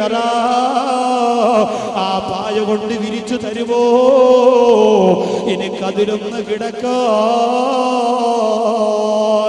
ഫാത്തിമ റളിയല്ലാഹു അൻഹ പറഞ്ഞതാ അലി റളിയല്ലാഹു അൻഹു. നമ്മുടെ അയൽവാസിക്ക് നമ്മൾ സ്വാലിഹായ മനുഷ്യനാണോ അല്ലയോ എന്ന് പറയാനുള്ള അവകാശമുണ്ട്. ഇപ്പൊ എന്റെ വീടിന്റെ അടുത്ത് താമസിക്കുന്നവർ, ഞാനിപ്പോ വാതിനൊക്കെ കാട്ടാക്കട വന്നു, വട്ടിയൂർക്കാവ് വന്നു, അവിടെ വന്നു, ഇവിടെ വന്നു. അപ്പൊ കുറച്ച് ആൾക്കാർ പറഞ്ഞു ഇയാള് സ്വാലിഹായ മനുഷ്യനാണോ എന്ന് അറിയണം. വന്ന് പാട്ടും പാടി തമാശയും പറഞ്ഞ് പ്രസംഗിച്ച് കാറ് കയറി ഭക്ഷണം കഴിച്ചങ്ങ് പോവാൻ. ഇയാൾ പറയുന്നത് പോലെ ജീവിതത്തിൽ വല്ലതും ഉണ്ടോ, ഇയാളൊരു സ്വാലിഹായ മനുഷ്യനാണോ എന്നറിയാൻ ഇയാൾ താമസിക്കുന്ന വീടിന്റെ അപ്പുറത്ത് 4 ഭാഗത്ത് പോയി ഒന്ന് അന്വേഷിക്കണം. അപ്പൊ ഞാൻ സ്വാലിഹാണ് എന്ന് നിങ്ങൾ അങ്ങനെ പോയി അന്വേഷിച്ചതിന് ശേഷമേ ഉറപ്പിക്കാവൂ. രൂപഭാവം കണ്ട് ഉറപ്പിക്കാൻ പാടില്ല. അതുകൊണ്ട് തന്നെ കല്യാണ ആലോചനയുമായി ചോദിക്കാൻ വന്നാൽ മുടക്കാൻ വേണ്ടിയല്ലാതെ ഹക്ക് പറഞ്ഞു കൊടുക്കൽ ഒരു മനുഷ്യന്റെ ബാധ്യതയാണ്. എങ്ങനെയുണ്ടെന്ന് ചോദിച്ചാൽ സത്യസന്ധമായ വിവരം പറഞ്ഞു കൊടുക്കും. ഇല്ലാത്തത് പറയാനും പാടില്ല, ഉള്ളത് കൂട്ടി പറയാനും പാടില്ല. ചില ചെറുപ്പക്കാർ പൈസയും കൊടുത്ത് ജംഗ്ഷനിൽ ആളെ നിർത്തിയിരിക്കുക. കേൾസു മറ്റേ നമ്പർ വരണ വണ്ടി വരാണെങ്കിൽ നിങ്ങൾ പിടിച്ച് നിർത്തിയിട്ട് ചോദിക്കുമ്പോൾ സെറ്റപ്പായിട്ട് പറഞ്ഞു കൊടുക്കണം. കല്യാണം നടക്കണേ, നമുക്ക് അടിപൊളിയായിട്ട് 3 ദിവസത്തേക്കാണ് പാർട്ടി സൺഡേ ബുക്ക് ചെയ്തിരിക്കണമെന്ന് പറയും. അപ്പൊ അതുകൊണ്ട് ഇങ്ങനെയും കാശ് കൊടുത്ത ചില ആൾക്കാരെ നിശ്ചയിച്ചിട്ടുണ്ട്. ഇതിലൊന്നും പെടാതെ എന്റെ സഹോദരങ്ങളെ, ഉമർ ഇബ്നുൽ ഖത്താബ് റളിയല്ലാഹു അൻഹു പറയുന്ന അയൽവാസികൾ പറയണം, ഹക്ക് പറഞ്ഞു കൊടുക്കും. ഇപ്പൊ എന്നെ സംബന്ധിച്ച് എന്റെ വീടിന്റെ അപ്പുറം ഇപ്പുറം താമസിക്കുന്നവര് പറയണം, സ്വാലിഹായ മനുഷ്യനാണ് നിന്നെ കുറിച്ച് പറഞ്ഞെങ്കിലേ ഞാൻ സ്വാലിഹായ മനുഷ്യനാകൂ. ഇല്ലെങ്കിൽ എത്ര സ്ഥലത്ത് പോയി വാതു പറഞ്ഞാലും എത്ര ദിവസം പറഞ്ഞാലും ഞാൻ സ്വാലിഹായ മനുഷ്യനല്ല. ഉറപ്പാണാക്കെ. നിങ്ങൾ ചിന്തിച്ചു നോക്കി, നിങ്ങളുടെ വീടിന്റെ അടുത്ത് താമസിക്കുന്നവർ നിങ്ങളെ കുറിച്ച് അവരോട് ചോദിച്ചാൽ അവരെന്ത് പറയും? അഭിപ്രായം ആലോചിച്ചു നോക്കി. ഒരു വിശ്വാസിയെ സംബന്ധിച്ചിടത്തോളം നല്ലത് പറയണം. ഇപ്പൊ ചെറുപ്പക്കാര് പറയും വലിയ തരക്കേടില്ലാത്ത അഭിപ്രായം പറയും, അപ്പുറത്തെ താത്ത കുഴപ്പമൊന്നുമില്ല. അങ്ങനത്തെ അഭിപ്രായമല്ല. നിങ്ങൾ ഉദ്ദേശിക്കുന്ന രീതിയിൽ ഞാൻ കുഴപ്പമില്ല, അവൻ ചെറുപ്പക്കാരൻ, അവൻ നല്ല പയ്യനാണ്, മോട്ടോർ കേടാവുമ്പോ വരും, പുതിയ CD ഗ്യാസിറ്റ് ഇട്ടി അപ്പോഴേ കൊണ്ടുതരും, ഇവിടെ എന്ത് വിളിയേട്ടാ അപ്പോഴേ ചാടി ടറച്ച് മതിൽ ചാടി ഇവിടെ വരും, എന്താവശ്യം ഉണ്ടെങ്കിലും ഇവിടെ സഹകരിക്കും. അങ്ങനത്തെ ഒരു സഹകരണമല്ല. യുവാക്കളും യുവതികളും തമ്മിലുള്ള ആ ഒരു സ്നേഹബന്ധം അത് എല്ലാ സ്ഥലത്തും ഉള്ളതാണ്. വികാര വിചാരങ്ങൾക്ക് അടിപ്പെട്ടുകൊണ്ട് അങ്ങനെ ഒരു ബന്ധമുണ്ട്. അതിനപ്പുറം എന്റെ പ്രിയപ്പെട്ടവരെ, ഒരു അയൽവാസ ബന്ധമെന്നുള്ള നിലയ്ക്ക് ഒരു സഹകരണം ഒരു വിശ്വാസിയുടെ ബാധ്യതയാണ്. അതില്ലാത്തവന് വിശ്വാസി എന്ന് പറയാൻ കഴിയില്ല. അങ്ങനെ ഒരു ബന്ധമുണ്ടോ എങ്കിൽ നിങ്ങൾക്ക് സ്വാലിഹായ മനുഷ്യനാണെന്ന് പറയാൻ കഴിയുന്നതാണ്. എന്റെ മുമ്പിൽ വന്നിരിക്കുന്നവരെ, പടവങ്കോട് പള്ളിയുടെ പവിത്രമായ മുറ്റത്ത് വന്നിരുന്ന ഈ നസീഹത്ത് കേൾക്കുന്നവര്, നമ്മുടെ വീടിന്റെ അപ്പുറവും ഇപ്പുറവും താമസിക്കുന്നവര് നമ്മളെ കുറിച്ച് നല്ലതെന്ന് പറയുമോ? ആണുങ്ങളെ കുറിച്ച് പറഞ്ഞാലും പെണ്ണുങ്ങളെ കുറിച്ച് പറയാൻ വലിയ പാടാണ്. ഓ, അവളാണ് അയാളെ അങ്ങനെ ആക്കി എടുത്തത്, അല്ലോ വരച്ച വരയില് നിർത്തി നല്ലൊരു മനുഷ്യനായിരുന്നു, അയാളെ പാഴിക്കളഞ്ഞു എന്ന് അയൽവാസികൾ പരസ്പരം പറയും. സഹോദരങ്ങളെ, ഒരയൽവാസിയുടെ വായിൽ മോശത്തരം നമ്മളായിട്ട് പറയിപ്പിക്കരുത്. ആർക്കും ഒരു ഭാരമാകാതെ, ആർക്കും ഒരു ബുദ്ധിമുട്ടുണ്ടാക്കാറ്, ആരെയും വഞ്ചിക്കാറ്, പറ്റിക്കാറ്, മോശത്തരം പറയാറ്, സന്തോഷത്തോടെ വിശ്വാസികളുടെ ബാധ്യത മനസ്സിലാക്കി ജീവിക്കുന്ന ഒരു മുസ്ലിമായി നമ്മൾ മാറുമ്പോഴാണ് സ്വാലിഹാകുന്നത്. രണ്ടാമത് ഉമർ ഇബ്നുൽ ഖത്താബ് റളിയല്ലാഹു അൻഹു പറയുന്നു, അയാളൊരു സ്വാലിഹായ മനുഷ്യനാണെന്ന് പറയാൻ നിനക്ക് കഴിയണമെങ്കിൽ നീ അയാളുടെ കൂടെ ഒന്ന് യാത്ര പോയി നോക്കണം. ഒരു യാത്ര പോകണം അയാളുമായി. യാത്ര പോകുമ്പോ യാത്രയിൽ ഒരുപാട്, ഇപ്പൊ ആറ്റിങ്കരയും ഏർവാടിയും അജ്മീറൊക്കെ യാത്ര പോകുമല്ലോ എന്റെ പ്രിയപ്പെട്ട താത്തമാര്. ബസ്സൊക്കെ ബുക്ക് ചെയ്ത് അച്ചാറൊക്കെ എടുത്ത് വെച്ച്, ചിപ്സൊക്കെ ഉണ്ടാക്കി, കാവറ്റലും പിന്നെ ചക്ക വറുത്തതും എല്ലാം എടുത്ത് വെച്ച്, ഇപ്പൊ മരിക്കാൻ കിടക്കണം ഉപ്പാപ്പ അടുത്ത് യാത്രയൊക്കെ ചോദിച്ച് മുത്തം കൊടുത്ത് പോയിട്ട് വരട്ടെ അപ്പാ, വരുമ്പോ 3-ാം പതി പുറപ്പാട് നടത്തണേ എന്നൊക്കെ പറഞ്ഞ് റെഡിയായി വണ്ടിക്കകത്ത് കയറി സിനിമയൊക്കെ കണ്ട് പാട്ടും പാടി പോണ താത്തമാര് തിരിച്ചു വരുമ്പോ ഓരോ നിന്റെ മോന്ത കടന്തൽ കുത്തിയമാര് ഇത്തിരി ഉണ്ടാവും. അതെന്താ? തിരിച്ചു വന്ന സങ്കടം കൊണ്ടല്ല, വണ്ടിക്കകത്ത് വെച്ച് പൊരിഞ്ഞ അടിയാണ്. പൊരിഞ്ഞടിയാണ്. യാത്ര ചെയ്യാൻ കിലോമീറ്ററുകളോളം യാത്ര ചെയ്യുമ്പോൾ പിണങ്ങാതിരിക്കുന്നവരാണ് സ്വാലിഹീങ്ങൾ. യാത്രയിലെ ബുദ്ധിമുട്ട് അനുഭവിക്കാൻ കഴിയുന്നവരാണ് സ്വാലിഹീങ്ങൾ. യാത്രയുടെ പ്രയാസമറിയാൻ കഴിയുന്നവരാണ് സ്വാലിഹീങ്ങൾ. അല്ലാത്തവരെ സ്വാലിഹെന്ന് പറയാ എന്റെ പ്രിയപ്പെട്ടവരെ കഴിയുന്നതല്ല. അപ്പൊ ഒരുമിച്ച് യാത്ര പോകുമ്പോൾ അതിലെന്തെങ്കിലും ബുദ്ധിമുട്ടും വിഷമങ്ങളൊക്കെ വന്നാൽ നമ്മൾ സഹിക്കുകയും ക്ഷമിക്കുകയും ചെയ്യുമ്പോഴാണ് നമ്മൾ ആരാകുന്നത്? സ്വാലിഹീങ്ങളാകുന്നത്. സഹോദരിമാരെ സംബന്ധിച്ചിടത്തോളം യാത്ര വലിയ ബുദ്ധിമുട്ടാണ്. 3-4 സഹോദരിമാർ ഒരുമിച്ച് ഒരു സ്ഥലത്ത് യാത്ര പോയാൽ ഉറപ്പായിട്ടും ഡ്രൈവറെയും കൊന്ന് കിളിയെ കൊണ്ട് വണ്ടി ഓടിപ്പിച്ച് സ്ഥലത്ത് പോയിട്ട് തിരിച്ചു വരും. അടിയപ്പോ നടന്നെന്ന് ചോദിച്ചാൽ കല്യാണത്തിനൊക്കെ പോകുമ്പോ കണ്ടിട്ടില്ലേ? സുബ്ഹാനല്ലാഹ്, അല്ലാഹു കാക്കട്ടെ. അപ്പോൾ ഒന്നതാണ്. ഇനി മൂന്നാമത്തതാണ് നമ്മുടെ വിഷയം. ഒരാൾ സ്വാലിഹായ മനുഷ്യനാണെന്ന് പറയണമെങ്കിൽ അയാളുടെ പണവുമായി നീ ബന്ധപ്പെട്ടു നോക്കണം, സാമ്പത്തികവുമായി ബന്ധപ്പെടണമെന്ന് സയ്യിദുനാ ഉമർ ബിനുൽ ഖത്താബ്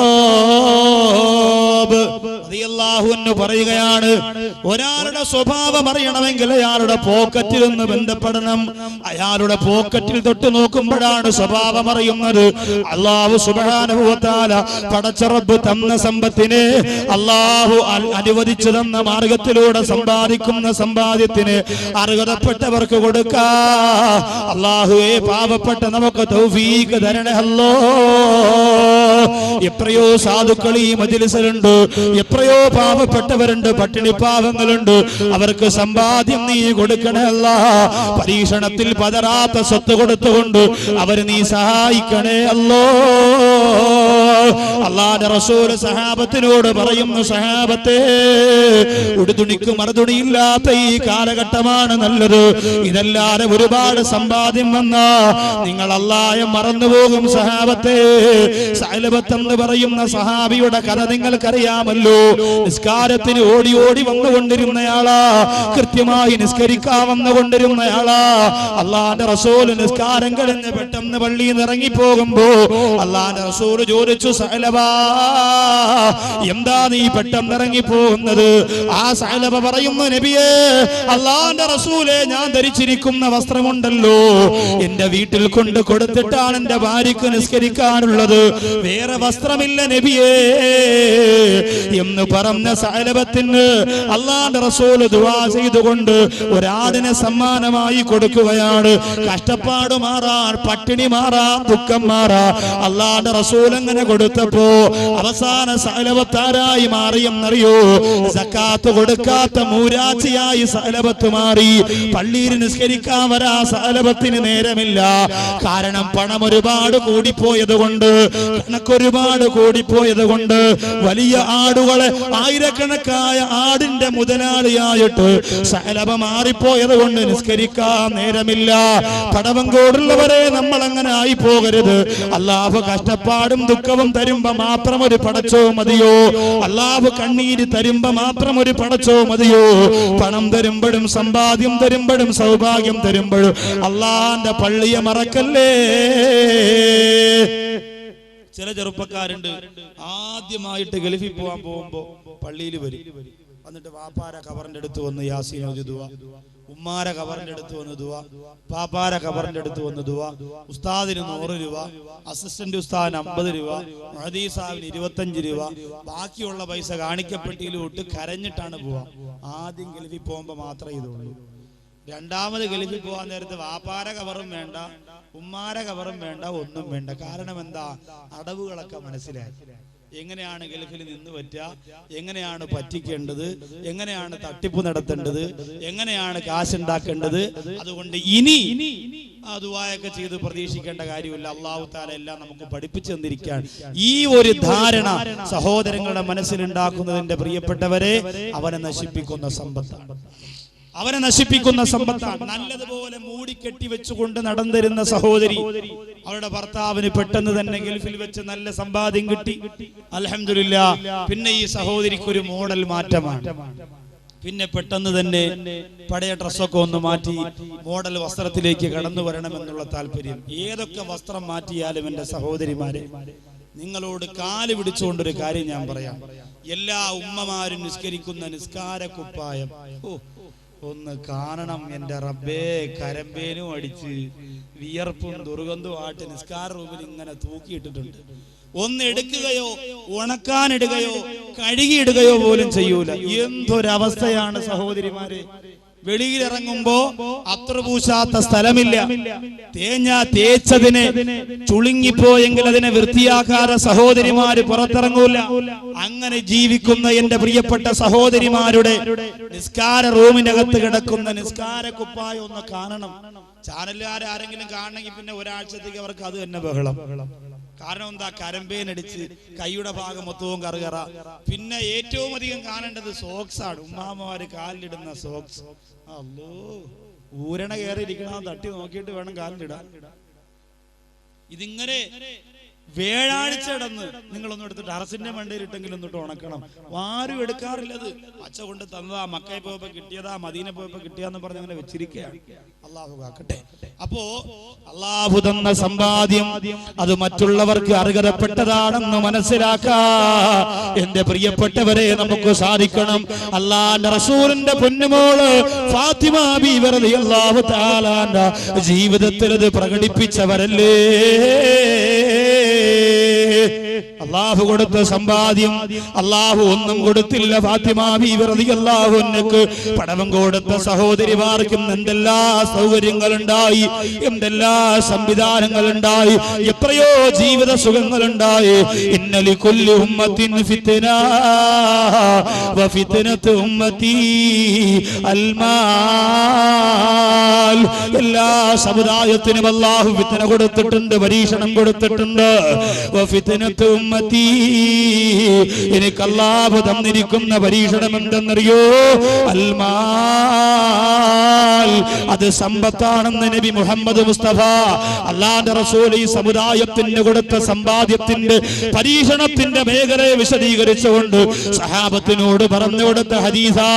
പണം വന്നതുകൊണ്ട് ഉമ്മായ വേണ്ടാത്തവര്, പണം വന്നതുകൊണ്ട് വാപ്പായ വേണ്ടാത്തവര്, പണം വന്നതുകൊണ്ട് പള്ളി വേണ്ടാത്തവര്, പണം വന്നതുകൊണ്ട് ദീനിനെ പുച്ഛിച്ചു തള്ളുന്നവര്, ഇതെല്ലാം ഒരു കാലഘട്ടത്തിൽ നിന്നെ തിരിച്ചു കൊത്തുന്നതാണ്. അല്ലാഹു കാത്തുരക്ഷിക്കട്ടെ. എത്ര പണം വന്നാലും അഹങ്കരിക്കാ എന്റെ സഹോദരങ്ങളെ, നമുക്കെങ്ങനാണ് സാധിക്കുന്നത്? ഇന്ന് ലോകത്ത് അല്ലാഹു കൊടുത്തുകൊണ്ടിരിക്കുന്ന രോഗങ്ങളുണ്ടല്ലോ.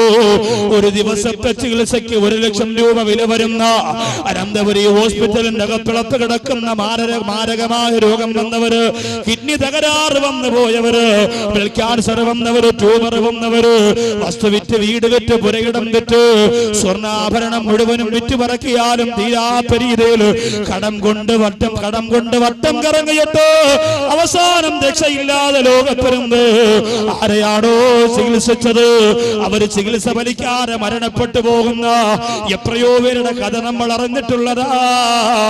അല്ലാഹു അത്തരം അവസ്ഥകളെ തൊട്ട് കാത്തുരക്ഷിക്കുമാറാകട്ടെ. അതുകൊണ്ട് നമ്മുടെ കയ്യിലുണ്ടെങ്കിൽ മനസ്സറിഞ്ഞ് നമ്മൾ സ്വതക്ക ചെയ്യണം. പ്രത്യേകിച്ച് പാവപ്പെട്ടവരുടെ കല്യാണം. നമ്മുടെ നാട്ടില് പാവപ്പെട്ടവരുടെ ഒരു കല്യാണം വന്നാൽ, തീരെ സാധുക്കളായ പെൺകുട്ടികളുടെ കല്യാണം വന്നാൽ, സാധാരണ എല്ലാവർക്കും കൊടുക്കുന്നതിനേക്കാളും കാര്യമായ രീതിയിൽ എന്തെങ്കിലും നമ്മൾ ചെയ്യണം. ഇന്ന് പാവപ്പെട്ട പെൺകുട്ടിയുടെ കല്യാണത്തിന് ഭയങ്കര തിരക്കാണ് അല്ലേ? കല്യാണത്തിന് കുറെ ആളിങ്ങനെ വരുമ്പോ 2-3 പാപ്പമാരെ കസേരയിട്ട് അവിടെ തന്നെ ഇരിക്കും, പോവത്തില്ല. 12 മണിയായി, 1 മണിയായി. അവര് പറയും, ഇന്ന് കുറെ അടിച്ചു വാരി, ഒരു മോളെ കെട്ടിച്ചെങ്കിൽ എന്ത് 10 മോളെ കെട്ടിക്കാനുള്ള പൈസ ഒറ്റ ദിവസം കൊണ്ട് അവന് കിട്ടിയിട്ടുണ്ട്. കടലക്കറിയും പിന്നെ നൂലപ്പൂവാണ് കൊടുത്തതെങ്കിലും ഇഷ്ടം പോലെ പിരിവ് നടന്നു. എങ്ങനെ 1.5 കാലം വെച്ച് ഇത്രയും ആൾക്കാരെ വിളിച്ചാന്തോ? കടലക്കറിയൊക്കെ ചെമ്പിനകത്ത് കിടന്നല്ലേ നിന്ന് തീർത്തത്. ഇതൊക്കെ പറഞ്ഞിങ്ങനെ കളിയാക്കും. അകത്ത് ഈ സമയത്ത് പെണ്ണുമ്പുള്ള പോയിട്ട് പാപ്പാരുടെ അടുത്ത് പറയും, ഇക്ക നമുക്ക് എണ്ണന്റെ പൈസ, നാളെ സ്വർണ്ണക്കടക്കാരൻ രാവിലെ വരും. 20 പവന്റെ സ്വർണ്ണം എടുത്ത സ്വർണ്ണക്കടക്കാരൻ കല്യാണത്തിൽ നിന്ന് രാവിലെ 10 ക്ലാസും പൊതിഞ്ഞുകൊണ്ട് വരും. എന്തിനാ ക്ലാസ് കൊണ്ടുവരണത്? വലിയ പുതിയായിട്ട് കൊണ്ടുവരുമ്പോ ആൾക്കാർ വിചാരിക്കും, ഓ അവിടെ നിന്ന് സ്വർണ്ണം എടുത്തോണ്ട് അയാൾ എന്തോ കാര്യമായിട്ട് കൊണ്ട് കൊടുക്കാം. ചായ ഒടിക്കാനുള്ള 6 ക്ലാസ്, തൊട്ടാ പൊട്ടണതാ, വളരെ നൈസാ. സ്വർണ്ണക്കടയുടെ പേര് എന്റെ പുറത്ത് ഇങ്ങനെ എഴുതിയിരിക്കും. അത് കൊണ്ടുവന്ന് കൊടുത്തിട്ട് സ്വർണ്ണക്കടക്കാരൻ ചോദിക്കും, തലേ ദിവസത്തെ കളക്ഷൻ മൊത്തം വാങ്ങിച്ചുകൊണ്ട് പോവാണ്. അതിനാണ് വരിക. അപ്പൊ ഉമ്മാമ പ്രതീക്ഷിച്ച് ഇങ്ങനെ നോക്കും. നിങ്ങൾ വെഞ്ഞാറോട്ടി പോയപ്പോ മറ്റോ ഷുക്കൂറിനെ വിളിച്ചു, കാട്ടാക്കട അരിയാറിനെ വിളിച്ചു. അവരൊക്കെ വന്നു കേട്ടോ, എല്ലാവരും വന്നു. നമ്മൾ വിളിച്ചവരൊക്കെ വന്നിട്ടുണ്ട്, ആരും വരാതിരുന്നു. അങ്ങനെ പൈസ എണ്ണി നോക്കുമ്പോഴാണ് സുബ്ഹാനല്ലാഹ് 500 പ്രതീക്ഷന്റെ പൊതിയിൽ 50 ഉള്ളൂ. ഉമ്മാമ താ കിടക്കണ കൊലേരെ വണ്ടേ കൂടാന്ന് പറഞ്ഞു.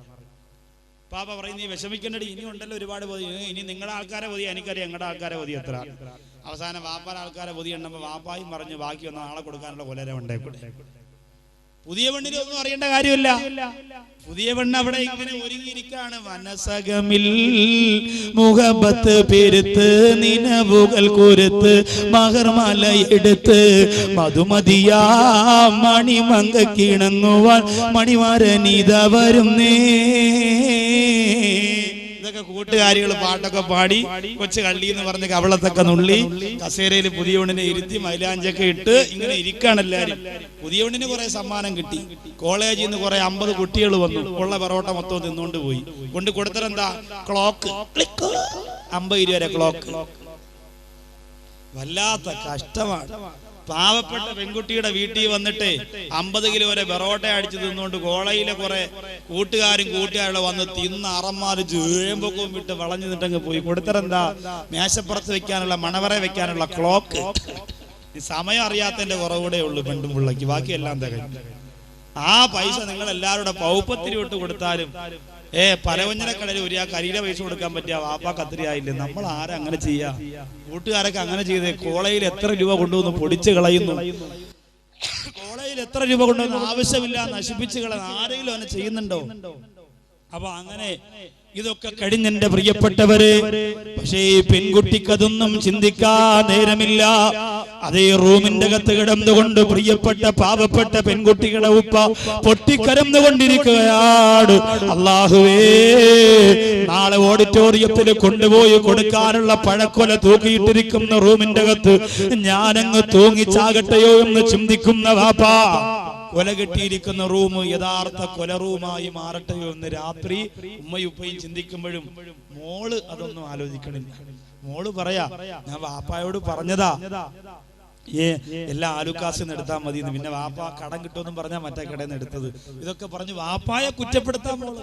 ഇത്രയും കിട്ടിയത് പോരാ, വാപ്പായെ കുറ്റപ്പെടുത്താൻ. എന്റെ പ്രിയപ്പെട്ട പെങ്ങളെ, ആ വാപ്പാന്റെ കണ്ണീര് ശാപമായിട്ട് നിന്നെ തുടരും. മോളാണെങ്കിൽ പോലും ചെന്ന് പറയണം വാപ്പയോട്, ഉമ്മയോട് ചെന്നിട്ട് പറയണം, എന്റെ ജീവിതത്തിന് വേണ്ടി എവിടെ നിന്നൊക്കെ കടം വാങ്ങിച്ചോ എന്റെ പ്രിയപ്പെട്ട ഉമ്മ എനിക്ക് തരാൻ തിരിച്ചൊന്നുമില്ല. ഞാൻ എനിക്ക് കിട്ടിയ ജീവിതത്തിന് വേണ്ടി എന്റെ ഉമ്മയ്ക്കും എന്റെ ഉപ്പയ്ക്കും വേണ്ടി എല്ലാ ദിവസവും പൊട്ടിക്കരഞ്ഞുകൊണ്ട് ദുആ ചെയ്യുന്ന ഒരു മോളായിരിക്കുമെന്ന് പടവങ്കോട്ടത്തെ പാവപ്പെട്ട പെൺകുട്ടികൾ പറഞ്ഞില്ല എങ്കിൽ അല്ലാഹുവിന്റെ ശാപം നിങ്ങളെ തുടർന്നുകൊണ്ടിരിക്കും. അല്ലാഹു കാക്കട്ടെ. ഇന്ന് ഈ പെൺകുട്ടികൾ എന്നത് ചിന്തിക്കൂല. പെൺകുട്ടികൾ വീണ്ടും വാപ്പായെ ബുദ്ധിമുട്ടിക്കാനേ നോക്കുള്ളൂ. രാവിലെ വാപ്പാന്റെ അടുത്ത് പറയും, വാപ്പാ എനിക്ക് ഒരുങ്ങണമെങ്കിൽ ബ്യൂട്ടി പാർലറിൽ നാള് വാനാണ്. എവിടെന്നാ? പഴങ്കഞ്ഞി കുടിച്ച് ജീവിച്ച മോളാ. എവിടെന്നെങ്കിലും തെണ്ടിപ്പറക്കി വാപ്പച്ചി 10 പവൻ ഇട്ട് കൊടുത്തപ്പോ അവളെ ഒരുക്കാൻ ബ്യൂട്ടീഷ്യൻ വരണമത്രേ. ഇന്ന് അതാണല്ലോ സ്റ്റൈല്. ഉമ്മമാരും പറയും, നിങ്ങൾ അവളെ ആഗ്രഹമല്ല, അവളെ മോളല്ല. ഇത് പറയുമ്പോ പാവപ്പെട്ട മാപ്പിള ഇറങ്ങി പോയി എവിടെയെങ്കിലും ഒരുത്തനെ കൊണ്ട്. കഷ്ടം, അല്ലാത്ത അവസ്ഥയല്ലേ. മോളെ വിഷമിപ്പിക്കണ്ടല്ലോ എന്ന് പറഞ്ഞുകൊണ്ട് ചെയ്യുന്നതാണ്. പെൺകുട്ടി ഒരിക്കലും എന്റെ പ്രിയപ്പെട്ട പെൺകുട്ടികൾ അങ്ങനെ കാണിക്കരുത്. അല്ലാഹു നിങ്ങൾക്കൊരു നല്ല ജീവിതം തരാ. നിങ്ങളുടെ വാപ്പ എത്രയാണ് കഷ്ടപ്പെട്ടത്, നിങ്ങളുടെ ഉമ്മ എത്രയാണ് ഉള്ളൊരുങ്ങി ദുആ ചെയ്തത്. അതുകൊണ്ട് എന്റെ പ്രിയപ്പെട്ട പെൺമക്കളെ, മാതാപിതാക്കളോട് നന്ദികേട് കാണിക്കുന്ന ഒരു ജീവിതത്തിന് നിങ്ങൾ തുടക്കം കുറിക്കല്ലേ. കല്യാണത്തിന്റെ അന്ന് തന്നെ ലക്ഷക്കണക്കിന് രൂപ കടബാധ്യത തലയിൽ ചുമന്നുകൊണ്ട് പോകുന്ന വാപ്പയെ വിളിച്ചുകൊണ്ട് പുതുമണവാട്ടിമാര് പലരും പറയുന്നതെന്തെന്നറിയോ? ഇക്ക വിളിച്ചിരുന്നു രാവിലെ. അവരിങ്ങോട്ട് ഇറങ്ങുന്നതിന് മുമ്പ് അവിടെ നാത്തൂമാരൊക്കെ വട്ടം കൂടുന്നിട്ട് ചർച്ച ചെയ്തു. അടുക്കളയ്ക്ക് പോകുമ്പോ ഡബിൾ ഡോറുള്ള ഫ്രിഡ്ജ് വേണമത്രേ. വാപ്പ വിചാരിച്ചു 1 കിലോ കപ്പപ്പഴവും 2 അലുവയൊക്കെ വാങ്ങിച്ചു കൊണ്ട് പോവാന്നാ വിചാരിച്ചത്. അപ്പോ ഇത് പോരാ, ഡബിൾ ഡോറുള്ള ഫ്രിഡ്ജ് വേണം. അങ്ങനെയാ പ്രിയപ്പെട്ട പിതാവ് വീണ്ടും പരിസക്കാരന്റെ മുമ്പിലേക്ക് ചെല്ലുമ്പോ, പ്രിയപ്പെട്ടവരെ, നാട്ടിലുള്ളവരെത്രയാ സഹായിച്ചത്. തലേ ദിവസം പോയി കുടുംബസമേതം പോയി, പിറ്റന്നും കുടുംബസമേതം പോയി, ആവശ്യത്തിലധികം ഭക്ഷണവും കഴിച്ച് കുറ്റം പറയാനല്ലാതെ 1000 രൂപ നല്ല മനസ്സോടെ പെണ്ണിന്റെ വാപ്പാടെ കയ്യിലെടുത്തു കൊടുത്തിട്ട് എന്റെ കയ്യിൽ ഇതേ ഉള്ളൂ, ഞാൻ ദുആ ചെയ്യാമെന്ന് പറയാ നല്ലൊരു മനസ്സത്ര സഹോദരങ്ങൾക്കാ വരുന്നത്. എന്റെ പ്രിയപ്പെട്ട ഉപ്പമാരെ, എന്റെ പ്രിയപ്പെട്ട മുസ്ലിങ്ങള്, അർഹതപ്പെട്ടവരെ സഹായിക്കണേ, അർഹതപ്പെട്ടവരെ തള്ളിക്കളയല്ലേ. എത്രയോ പേര് രോഗം ബാധിച്ചുകൊണ്ട് കഴിയുന്നുണ്ട്, എത്രയോ പേര് മെഡിക്കൽ കോളേജിന്റെ അകത്തളത്തില് പട്ടിണി കിടക്കുന്നുണ്ട്.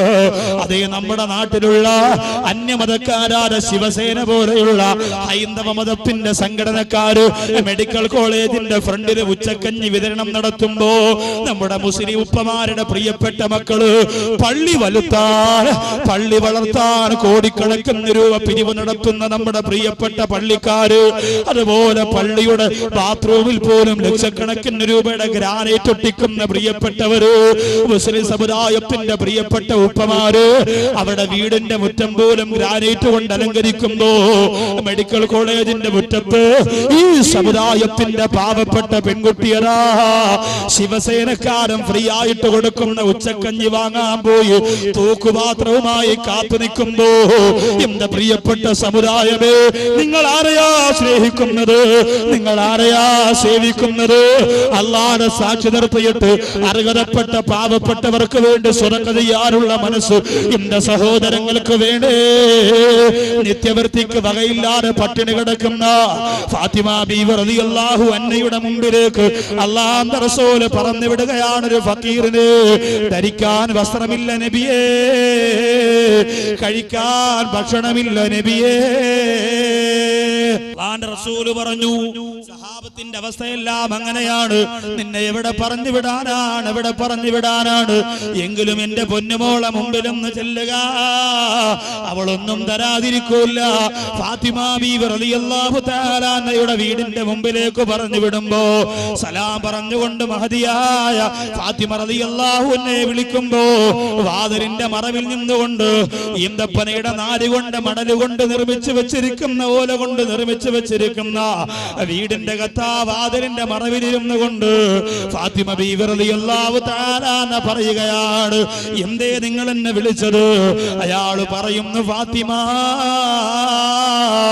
പൊന്നാര നബി തങ്ങളുടെ മുമ്പ് നിന്ന് വന്നവരാണ് ഫാത്തിമ. അല്ലാഹുവിന്റെ റസൂൽ എന്നെ ഇവിടെയാണ് പറഞ്ഞു വിട്ടിരിക്കുന്നത് ഫാത്തിമ. ധരിക്കാൻ വസ്ത്രമില്ല ഫാത്തിമ, കഴിക്കാൻ ഭക്ഷണമില്ല ഫാത്തിമ, അതുകൊണ്ട് എന്തെങ്കിലും തരണമെന്ന് പറയുമ്പോ ഫാത്തിമ റളിയല്ലാഹു അൻഹയുടെ കണ്ണുകൾ നിറഞ്ഞൊഴുകയാണ്. എന്നെയും നിങ്ങളെയും പോലെയല്ല, അലമാരയുടെ അകത്തളത്തില് അടുക്കി വെച്ചിരിക്കുന്ന മോഡൽ വസ്ത്രങ്ങളില്ല, ഫ്രിഡ്ജിന്റെ അകത്തളത്തിലിരിക്കുന്ന അടുത്ത ആഴ്ച എടുക്കാനുള്ള മനോഹരമായ ഭക്ഷണ സാധനങ്ങളില്ല.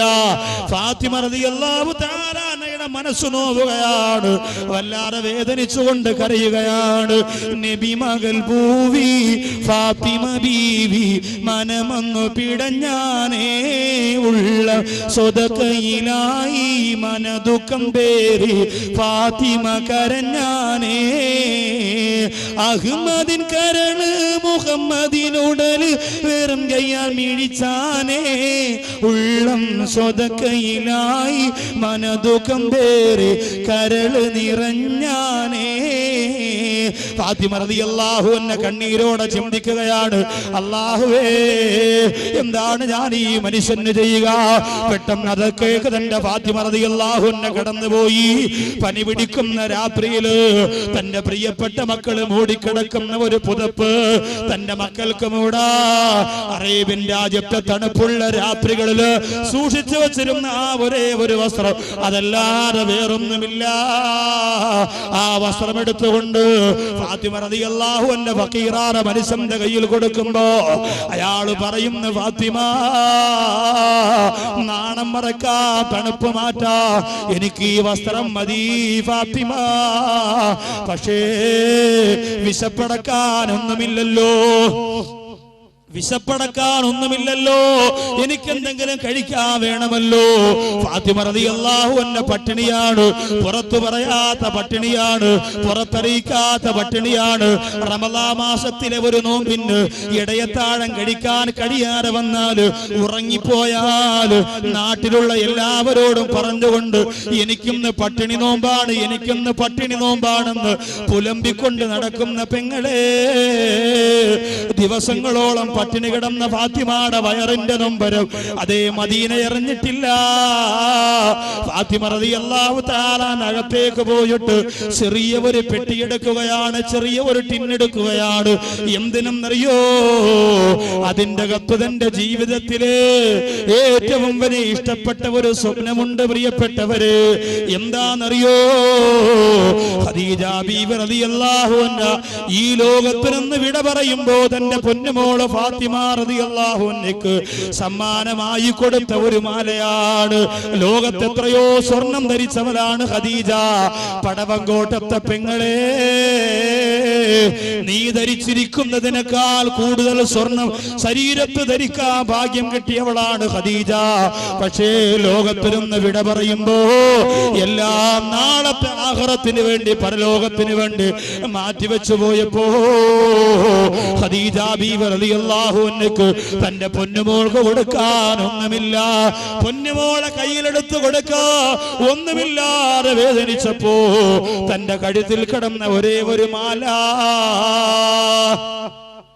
തന്റെ കഴുത്തിൽ കിടന്ന ഒരു മാല ബഹുമാനപ്പെട്ട മഹദിയാര ഖദീജ ബീവി റളിയല്ലാഹു തആല എടുക്കുകയാണ്. എന്നിട്ടോ ആ മാല ഒരു മുത്തുമാലയാണ്.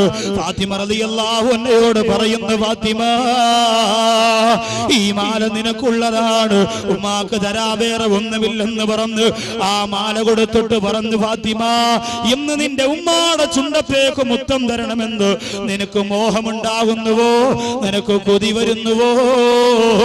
അന്ന് ഈ മാലയിൽ മുത്തം കൊടുക്കണം ഫാത്തിമ. ഉമ്മാടെ കവളൊന്ന് കാണണമെന്ന്, ഉമ്മാടെ തലയിലൊന്ന് തൊടണമെന്ന് നിനക്ക് മോഹം വന്നു പോയാ ഉമ്മാടെ ഖബറിന്റെ അരികിലേക്ക് വരണ്ട ഫാത്തിമ. മനസ്സറിഞ്ഞുകൊണ്ട് ഉമ്മ തന്ന ഈ മുത്തുമാല, ഈ മുത്തുമാല എടുത്ത് മുത്തം കൊടുത്തു എന്ന് പറഞ്ഞുകൊണ്ട് കൊടുത്തിട്ട് പോയ മാലയാണ്. ആർക്കും എടുത്തു കൊടുത്തില്ല. സുഖമില്ലാതെ കിടന്ന മക്കൾക്ക് വേണ്ടി എടുത്തില്ല, പട്ടിണി കിടന്ന അലി റളിയല്ലാഹു അൻഹുവിന് വേണ്ടി എടുത്തില്ല. എവിടെ നിന്നോ വന്ന ഫഖീറാന മനുഷ്യൻ, എവിടെ നിന്നോ വന്ന ഫഖീറാന മനുഷ്യൻ തന്റെ മുമ്പിലിരുന്ന് പൊട്ടിക്കരഞ്ഞപ്പോ ആ മാലയെടുത്ത് കൊടുത്തുപോയ റസൂലുള്ളാഹിന്റെ കരളേ ഫാത്തിമ റളിയല്ലാഹു തആല അൻഹ. ആ മാല എന്റെ പ്രിയപ്പെട്ടവരെ ഫഖീറാന മനുഷ്യന്റെ കൈകളിലേക്ക് എടുത്തു കൊടുത്തുപോയെങ്കിൽ എന്റെ സഹോദരിമാരോട് ഞാനൊന്ന് ചോദിക്കട്ടെ, എത്രയോ പേര് ക്യാൻസർ പിടിച്ച് കിടക്കുന്നുണ്ടോ, എത്രയോ പേര് ട്യൂമർ പിടിച്ച് കിടക്കുന്നുണ്ടോ, എത്രയോ സഹോദരങ്ങൾ സഹോദരിമാര് മാരകമായ രോഗം പിടിച്ചുകൊണ്ട് ചികിത്സിക്കാൻ നിവർത്തിയില്ലാതെ മരണമുറപ്പായിട്ട് പൊട്ടിക്കരയുന്നുണ്ട് പ്രിയപ്പെട്ടവരെ. ഒരു ഗുളികയ്ക്ക് 10,000 രൂപ വില വരുന്ന, ഒരു ഇഞ്ചക്ഷന് 1.5 ലക്ഷം രൂപ വില വരുന്ന സഹോദരിമാരെ, ഒരു പുതിയ മാല കിട്ടുമ്പോ, ഒരു പുതിയ വള കിട്ടുമ്പോ, ഒരു പുതിയ വീട് വെക്കുമ്പോ എല്ലാം മറന്നുകൊണ്ട് നടുരോളിലൂടെ അഴിഞ്ഞാടി നടക്കുന്ന ഈ സമുദായത്തിന്റെ പിശാചിന്റെ പാരാട്ട് പാടുന്ന എന്റെ പ്രിയപ്പെട്ട സഹോദരിമാര് ചിന്തിച്ചേ. അള്ളാഹു പണം തരുമ്പോ പെട്ടെന്ന് മനസ്സ് മാറിപ്പോകുന്നെങ്കിൽ അതിൽ ഈമാനിന്റെ ഒരു ചൈതന്യവുമില്ല. എന്റെ സഹോദരങ്ങളെ, കരഞ്ഞുകൊണ്ട് പറഞ്ഞത് എന്തെന്നറിയോ? എന്റെ സഹോദരങ്ങളെ, നമ്മൾ ആലോചിക്കണം, നമ്മുടെ മക്കൾക്ക് പനി വന്നാൽ ഏതെല്ലാം രീതിയിൽ നമ്മൾ കരഞ്ഞു പറഞ്ഞ അല്ലാഹുവിനോട് ദുആരക്കും. ഒരു ചെറിയ പനിയാണ്, 1000 രൂപയുടെ മരുന്നും കൂടിയും വാങ്ങുമ്പോൾ അത് എല്ലാം കുറഞ്ഞു പോകുമെങ്കിൽ സഹോദരങ്ങളെ, ഈ പ്രിയപ്പെട്ട സഹോദരൻ പറയുന്നു, ഉസ്താദേ, നിലവിൽ എനിക്കിപ്പം 3 ഇഞ്ചക്ഷൻ മുടങ്ങിയിരിക്കുകയാണ്. 4.5 ലക്ഷം രൂപ വരുന്ന 3 ഇഞ്ചക്ഷൻ നിലവിൽ എനിക്ക് മുടങ്ങിയിരിക്കുകയാണ്. അതുകൊണ്ട് ഇനി എത്ര ഇഞ്ചക്ഷൻ എടുത്താലും പെട്ടെന്ന് ഞാൻ മരിക്കുമെന്നുള്ള കാര്യം ഉറപ്പാണ്. പക്ഷേ ഞാൻ ചോദിച്ചു, പിന്നെ എന്തിനാ നിങ്ങൾ ഈ കിടന്ന് കഷ്ടപ്പെട്ട് പിരിവ് നടത്തുന്നത്? ആ സഹോദരൻ പറഞ്ഞു, ഇത് ഇഞ്ചക്ഷൻ എടുക്കാൻ വേണ്ടിയല്ല. ഞാൻ മരണപ്പെട്ടാൽ എന്റെ മക്കൾക്ക് ഒരു നേരത്തിനുള്ള ഭക്ഷണത്തിനുള്ള വകയെങ്കിലും ആകുമെങ്കിൽ അത് സന്തോഷത്തോടെ എന്റെ മക്കൾക്ക് കൊടുക്കാൻ വേണ്ടിയിട്ടാണ്. എന്റെ ബന്ധുക്കൾ സഹായിക്കുന്നതിന് പരിധിയില്ലേ? എന്റെ കുടുംബക്കാര് സഹായിക്കുന്നതിന് പരിധിയില്ലേ? അതുകൊണ്ട് എന്റെ മക്കളുടെ പട്ടിണി മാറ്റാനാണിതെന്ന് പറഞ്ഞുകൊണ്ട് കണ്ണീരോടെ ഇറങ്ങിപ്പോയെങ്കിൽ അല്ലാഹു നമുക്ക് ചെയ്ത അനുഗ്രഹം എത്ര വലുതാ. അതുകൊണ്ട് നമ്മുടെ മുന്നിൽ കാണുന്ന പാവപ്പെട്ടവർക്ക് അവരെ തടയാതെ, അവരെ ഉപേക്ഷിക്കാതെ അല്ലാഹു തന്ന പണം കൊണ്ട്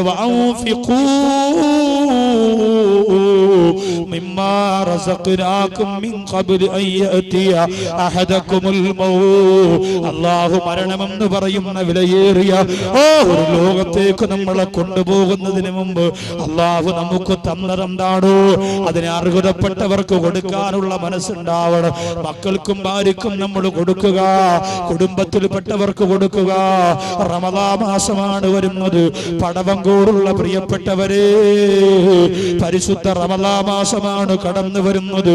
ഈ റമദാൻ മാസത്തിന് മുമ്പ് നമുക്ക് ചെയ്യാൻ പറ്റുന്നത് ശഅബാനിന്റെ കുറച്ച് ദിവസം കൂടിയേ ഉള്ളൂ. ഏറ്റവും അർഹതപ്പെട്ട പാവപ്പെട്ടവര് നമ്മുടെ കുടുംബത്തിലുണ്ടെങ്കിൽ അവർക്ക് കുറച്ചരി വാങ്ങിക്കൊടുത്ത്, കുറച്ച് ഈത്തപ്പഴം വാങ്ങിക്കൊടുത്ത്, റമദാനിന്റെ സന്തോഷത്തിന് കുറച്ച് പൈസ കൊടുത്ത് അവർക്ക് വേണ്ടി ദുആ ചെയ്തിട്ട്, അവർക്ക് വേണ്ടി ദുആ വസിയത്ത് ചെയ്തിട്ട് ഇറങ്ങി വന്നാൽ ഈ റമദാനിൽ നിനക്ക് കിട്ടുന്ന ഏറ്റവും വലിയ പ്രാർത്ഥന അതായിരിക്കും പ്രിയപ്പെട്ടവരെ. നമ്മുടെ കുടുംബത്തിൽപ്പെട്ട സാധുക്കളായ പാവപ്പെട്ടവർക്ക് നമ്മളാൽ കഴിയുന്ന സഹായം നമ്മൾ ചെയ്യുക. അള്ളാഹു അനുഗ്രഹിക്കുമാറാകട്ടെ. ഇനി അഞ്ചാമത്തെ ഗുണപാഠം, മഹദി ഫാത്തിമ റളിയല്ലാഹു അൻഹ നമുക്ക് തരുന്ന അഞ്ചാമത്തെ ഗുണപാഠം ഭർത്താവിന്റെ പൊരുത്തമാണ്. ഭർത്താവിന്റെ പൊരുത്തം 1% പോലും ഒഴിവാക്കാതെ 101 പ്രാവശ്യം 101 വട്ടം ഭർത്താവിന്റെ പൊരുത്തം വാങ്ങിയിട്ടാണ് ഫാത്തിമ റളിയല്ലാഹു അൻഹ ലോകത്തിൽ നിന്ന് വിട പറഞ്ഞു പോയത്. എന്തിനേറെ അവസാന സമയത്ത് ഖാബിദുൽ അർവാഹ് മലക്ക് അസ്റായീൽ അലൈഹിസ്സലാത്തു വസ്സലാം തന്റെ തൊട്ടടുത്തെത്തി നിൽക്കുമ്പോൾ അലി റളിയല്ലാഹു അൻഹുവിനോട് പറഞ്ഞതാണ്, എന്റെ പ്രിയപ്പെട്ടവരെ, മനോഹരമായിട്ട് അങ്ങ് കടിച്ചുകൊണ്ടിരിക്കുന്ന ഭക്ഷണം അങ്ങയുടെ കൈകൊണ്ട് ഒരൽപ്പം വാരി എന്റെ വായ്ക്കകത്തേക്ക് വെച്ചു തന്നു. അങ്ങയുടെ പൊരുത്തം എനിക്ക് സമ്മാനിക്കണേ അലിയേ. ചോറ് വരെ വാങ്ങി വായിൽ വെച്ചുകൊണ്ട് പൊരുത്തത്തോട് ലോകത്തിനും അലി റളിയല്ലാഹു അൻഹുവിന്റെ മടിത്തട്ടിൽ കിടന്ന് എല്ലാ പൊരുത്തവും വാങ്ങിയിട്ടാണ് മരണപ്പെട്ടു പോയതെങ്കിൽ എന്റെ സഹോദരിമാരെ, നിങ്ങൾ 100 കൊല്ലം പൊരുത്തം ചോദിച്ചാലും തീരുന്നതാണോ നിന്റെ ഭർത്താവിനോട് നിങ്ങൾ ചെയ്തിരിക്കുന്നത്? 100 കൊല്ലം പൊരുത്തം ചോദിച്ചാലും തീരുമോ നിങ്ങൾ ചെയ്തിരിക്കുന്നത്? 2 മാസത്തെ ലീവിന് ഗൾഫിൽ നിന്ന് ഭർത്താവ് നാട്ടിൽ വന്നു, 60 ദിവസം. അതിൽ 50 ദിവസവും താത്താടെ മോന്തറ ഇങ്ങനെയുണ്ട്, മോന്തയും വലിച്ചിറക്കി കടന്തൽ കൊത്തിയ മാതിരി പിണക്കമാണ്. 2 മാസത്തെ ലീവിനാ വന്നത്, 50 ദിവസം പിണക്കം ഭർത്താവിന്. 100 കൊല്ലം ഈ ഗൾഫുകാരനായ ഭർത്താവിനോട് നീ പൊരുത്തം ചോദിച്ചാൽ നടക്കും? ഇത് പറയുമ്പോ സഹോദരങ്ങൾ പറയും, അങ്ങനെ പറഞ്ഞു കൊടുക്കും, മുസ്ലിയാരെ വാത് കൊടുക്കുന്നുണ്ട്, സെറ്റപ്പ് പോകുന്നുണ്ട്, കാര്യങ്ങളൊക്കെ റാഹത്താവട്ടെ എന്ന് പറഞ്ഞ് നെഞ്ചു വിരിച്ചിരിക്കും. പക്ഷേ നിങ്ങളോടും കുറെ കാര്യങ്ങൾ പറയാനുണ്ട്, അവരോട് മാത്രമല്ല. ഭർത്താവിന്റെ പൊരുത്തം വേണമെന്ന് ഭാര്യയ്ക്ക് തോന്നണമെങ്കിൽ ഭർത്താവായിരിക്കണം. ബണുത്താവായാ പറ്റൂല. ബണുത്താവ് 4 കാലിൽ വന്നു കയറി ഭാര്യയെ പിന്നെ ഉപദ്രവിച്ച് മുടിക്കുത്തിന് പിടിച്ച് ചെവറിലിടിക്കുന്ന ഭർത്താവിന്റെ പൊരുത്തം വാങ്ങാൻ ഭാര്യ എവിടെ പോകും?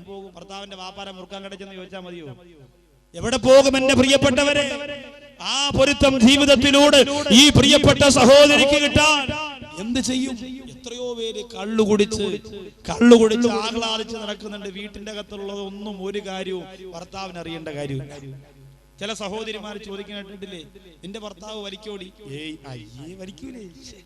നിന്റെ ഭർത്താവ് കുടിക്കോടി? ഇല്ലേ. അയ്യയ്യേ, അതൊക്കെ എന്റെ ഭർത്താവ് അള്ളാഹു അനുഗ്രഹിച്ചങ്ങ് തന്നിരിക്കുകയാണ്.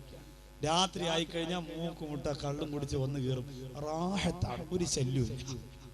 സുഖമായിട്ട് വന്ന് കിടന്ന് ഒരു പായ ഇട്ട് കൊടുത്ത് അവിടെ കിടന്ന് ഉറങ്ങിക്കോളും. രാവിലെ എണീച്ചു പോകും, 150 രൂപ. എല്ലാ ദിവസവും 150 രൂപ.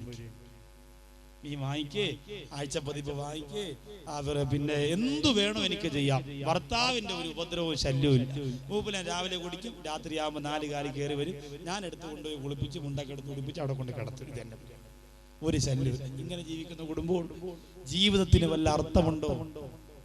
ഒരു തുള്ളി കള്ളിലാണ് എല്ലാമെന്ന് മനസ്സിലാക്കി പോയവരെ, ഒരു തുള്ളി കള്ളിലാണ് എല്ലാം മയങ്ങിയിരിക്കുന്നതെന്ന് മനസ്സിലാക്കി പോയവരെ, അതിൽ പരം അപകടം വേറെയുണ്ടോ? അതുകൊണ്ട് ഭർത്താവിന്റെ പൊരുത്തം എന്റെ പ്രിയപ്പെട്ട സഹോദരിമാര് നേടിയെടുക്കണം. നല്ല ഭർത്താവായിട്ട് നിങ്ങൾ മാറണം. കുടുംബ ജീവിതത്തെ കുറിച്ച് ഒരുപാട് എനിക്ക് വിശദീകരിക്കാൻ കഴിയില്ല. പൂവച്ചൽ ഉറൂസിന് ഞാൻ പ്രഭാഷണം നടത്തിയ ഉത്തമ കുടുംബ ഉന്നത സമൂഹം എന്ന് പറയുന്ന ഭർത്താക്കന്മാര് ശ്രദ്ധിക്കാനുള്ള കാര്യം, ഭാര്യമാര് ശ്രദ്ധിക്കാനുള്ള കാര്യം, അൽഹംദുലില്ലാഹ് ഏകദേശമുള്ള എല്ലാ ചെറുപ്പക്കാരുടെയും മൊബൈലിനകത്തുള്ളതാണ്.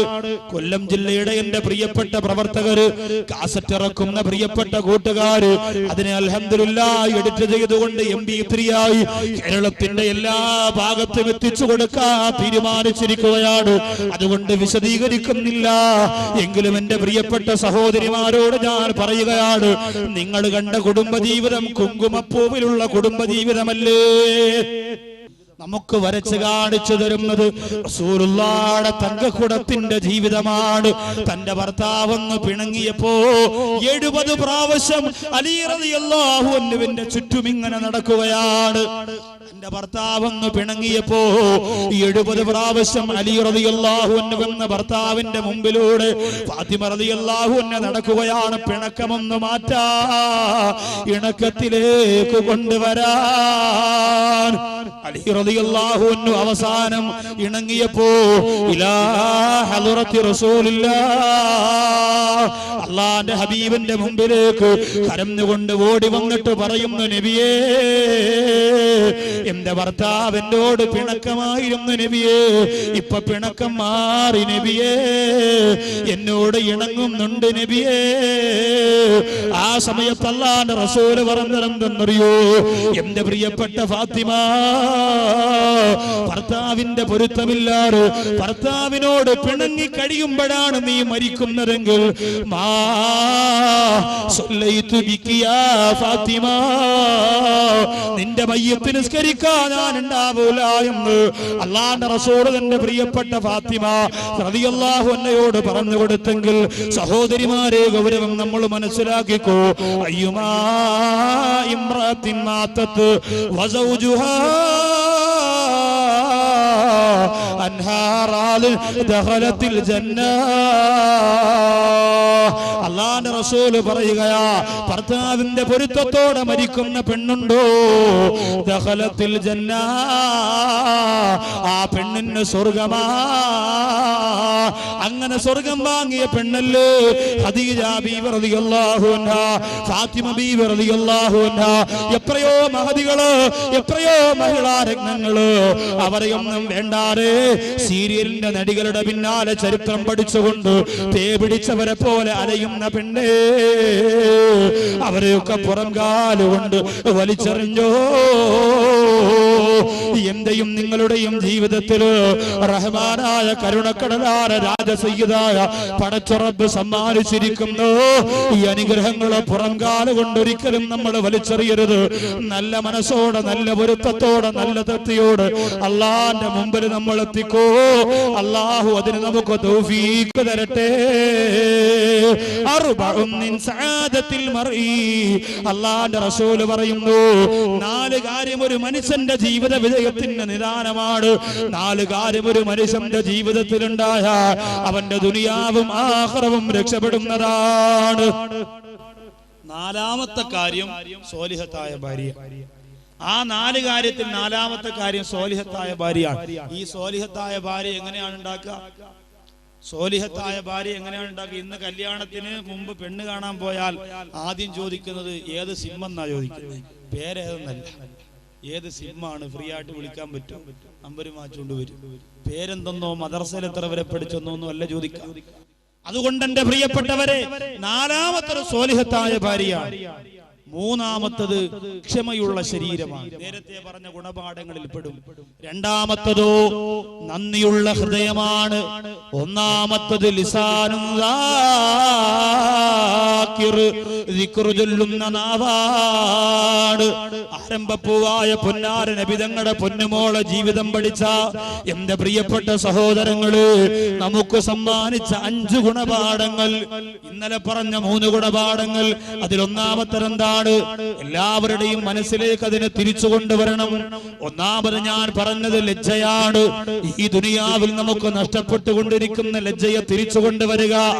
രണ്ടാമത് പറഞ്ഞത് ഉള്ളത് കൊണ്ട് പൊരുത്തപ്പെടലാണ്. അല്ലാഹു സുബ്ഹാനഹു വ തആല നമുക്ക് തന്നതുകൊണ്ട്, റഹ്മാനായ പടച്ചതമ്പുരാ നമുക്ക് സമ്മാനിച്ചത് കൊണ്ട് പൊരുത്തപ്പെടാനുള്ള മനസ്സുണ്ടാവുക. ആർത്തിയും അത്യാഗ്രഹവും പാടെ നമ്മൾ ഒഴിവാക്കുക. മൂന്നാമത് അല്ലാഹുവിന്റെ റസൂലിന്റെ പൊന്നുമോള് പറഞ്ഞത് ക്ഷമയാണ്. നാലാമത് സ്വതഖയാണ്. അഞ്ചാമത് ആ മഹദിയുടെ ജീവിതത്തിൽ നിന്ന് കിട്ടിയ ഭർത്താവിന്റെ പൊരുത്തമാണ്. ഈ 5 കാര്യങ്ങൾ ഞാനും നിങ്ങളും ജീവിതത്തിൽ നേടിയെടുക്കുന്നത് എപ്പോഴാണ്?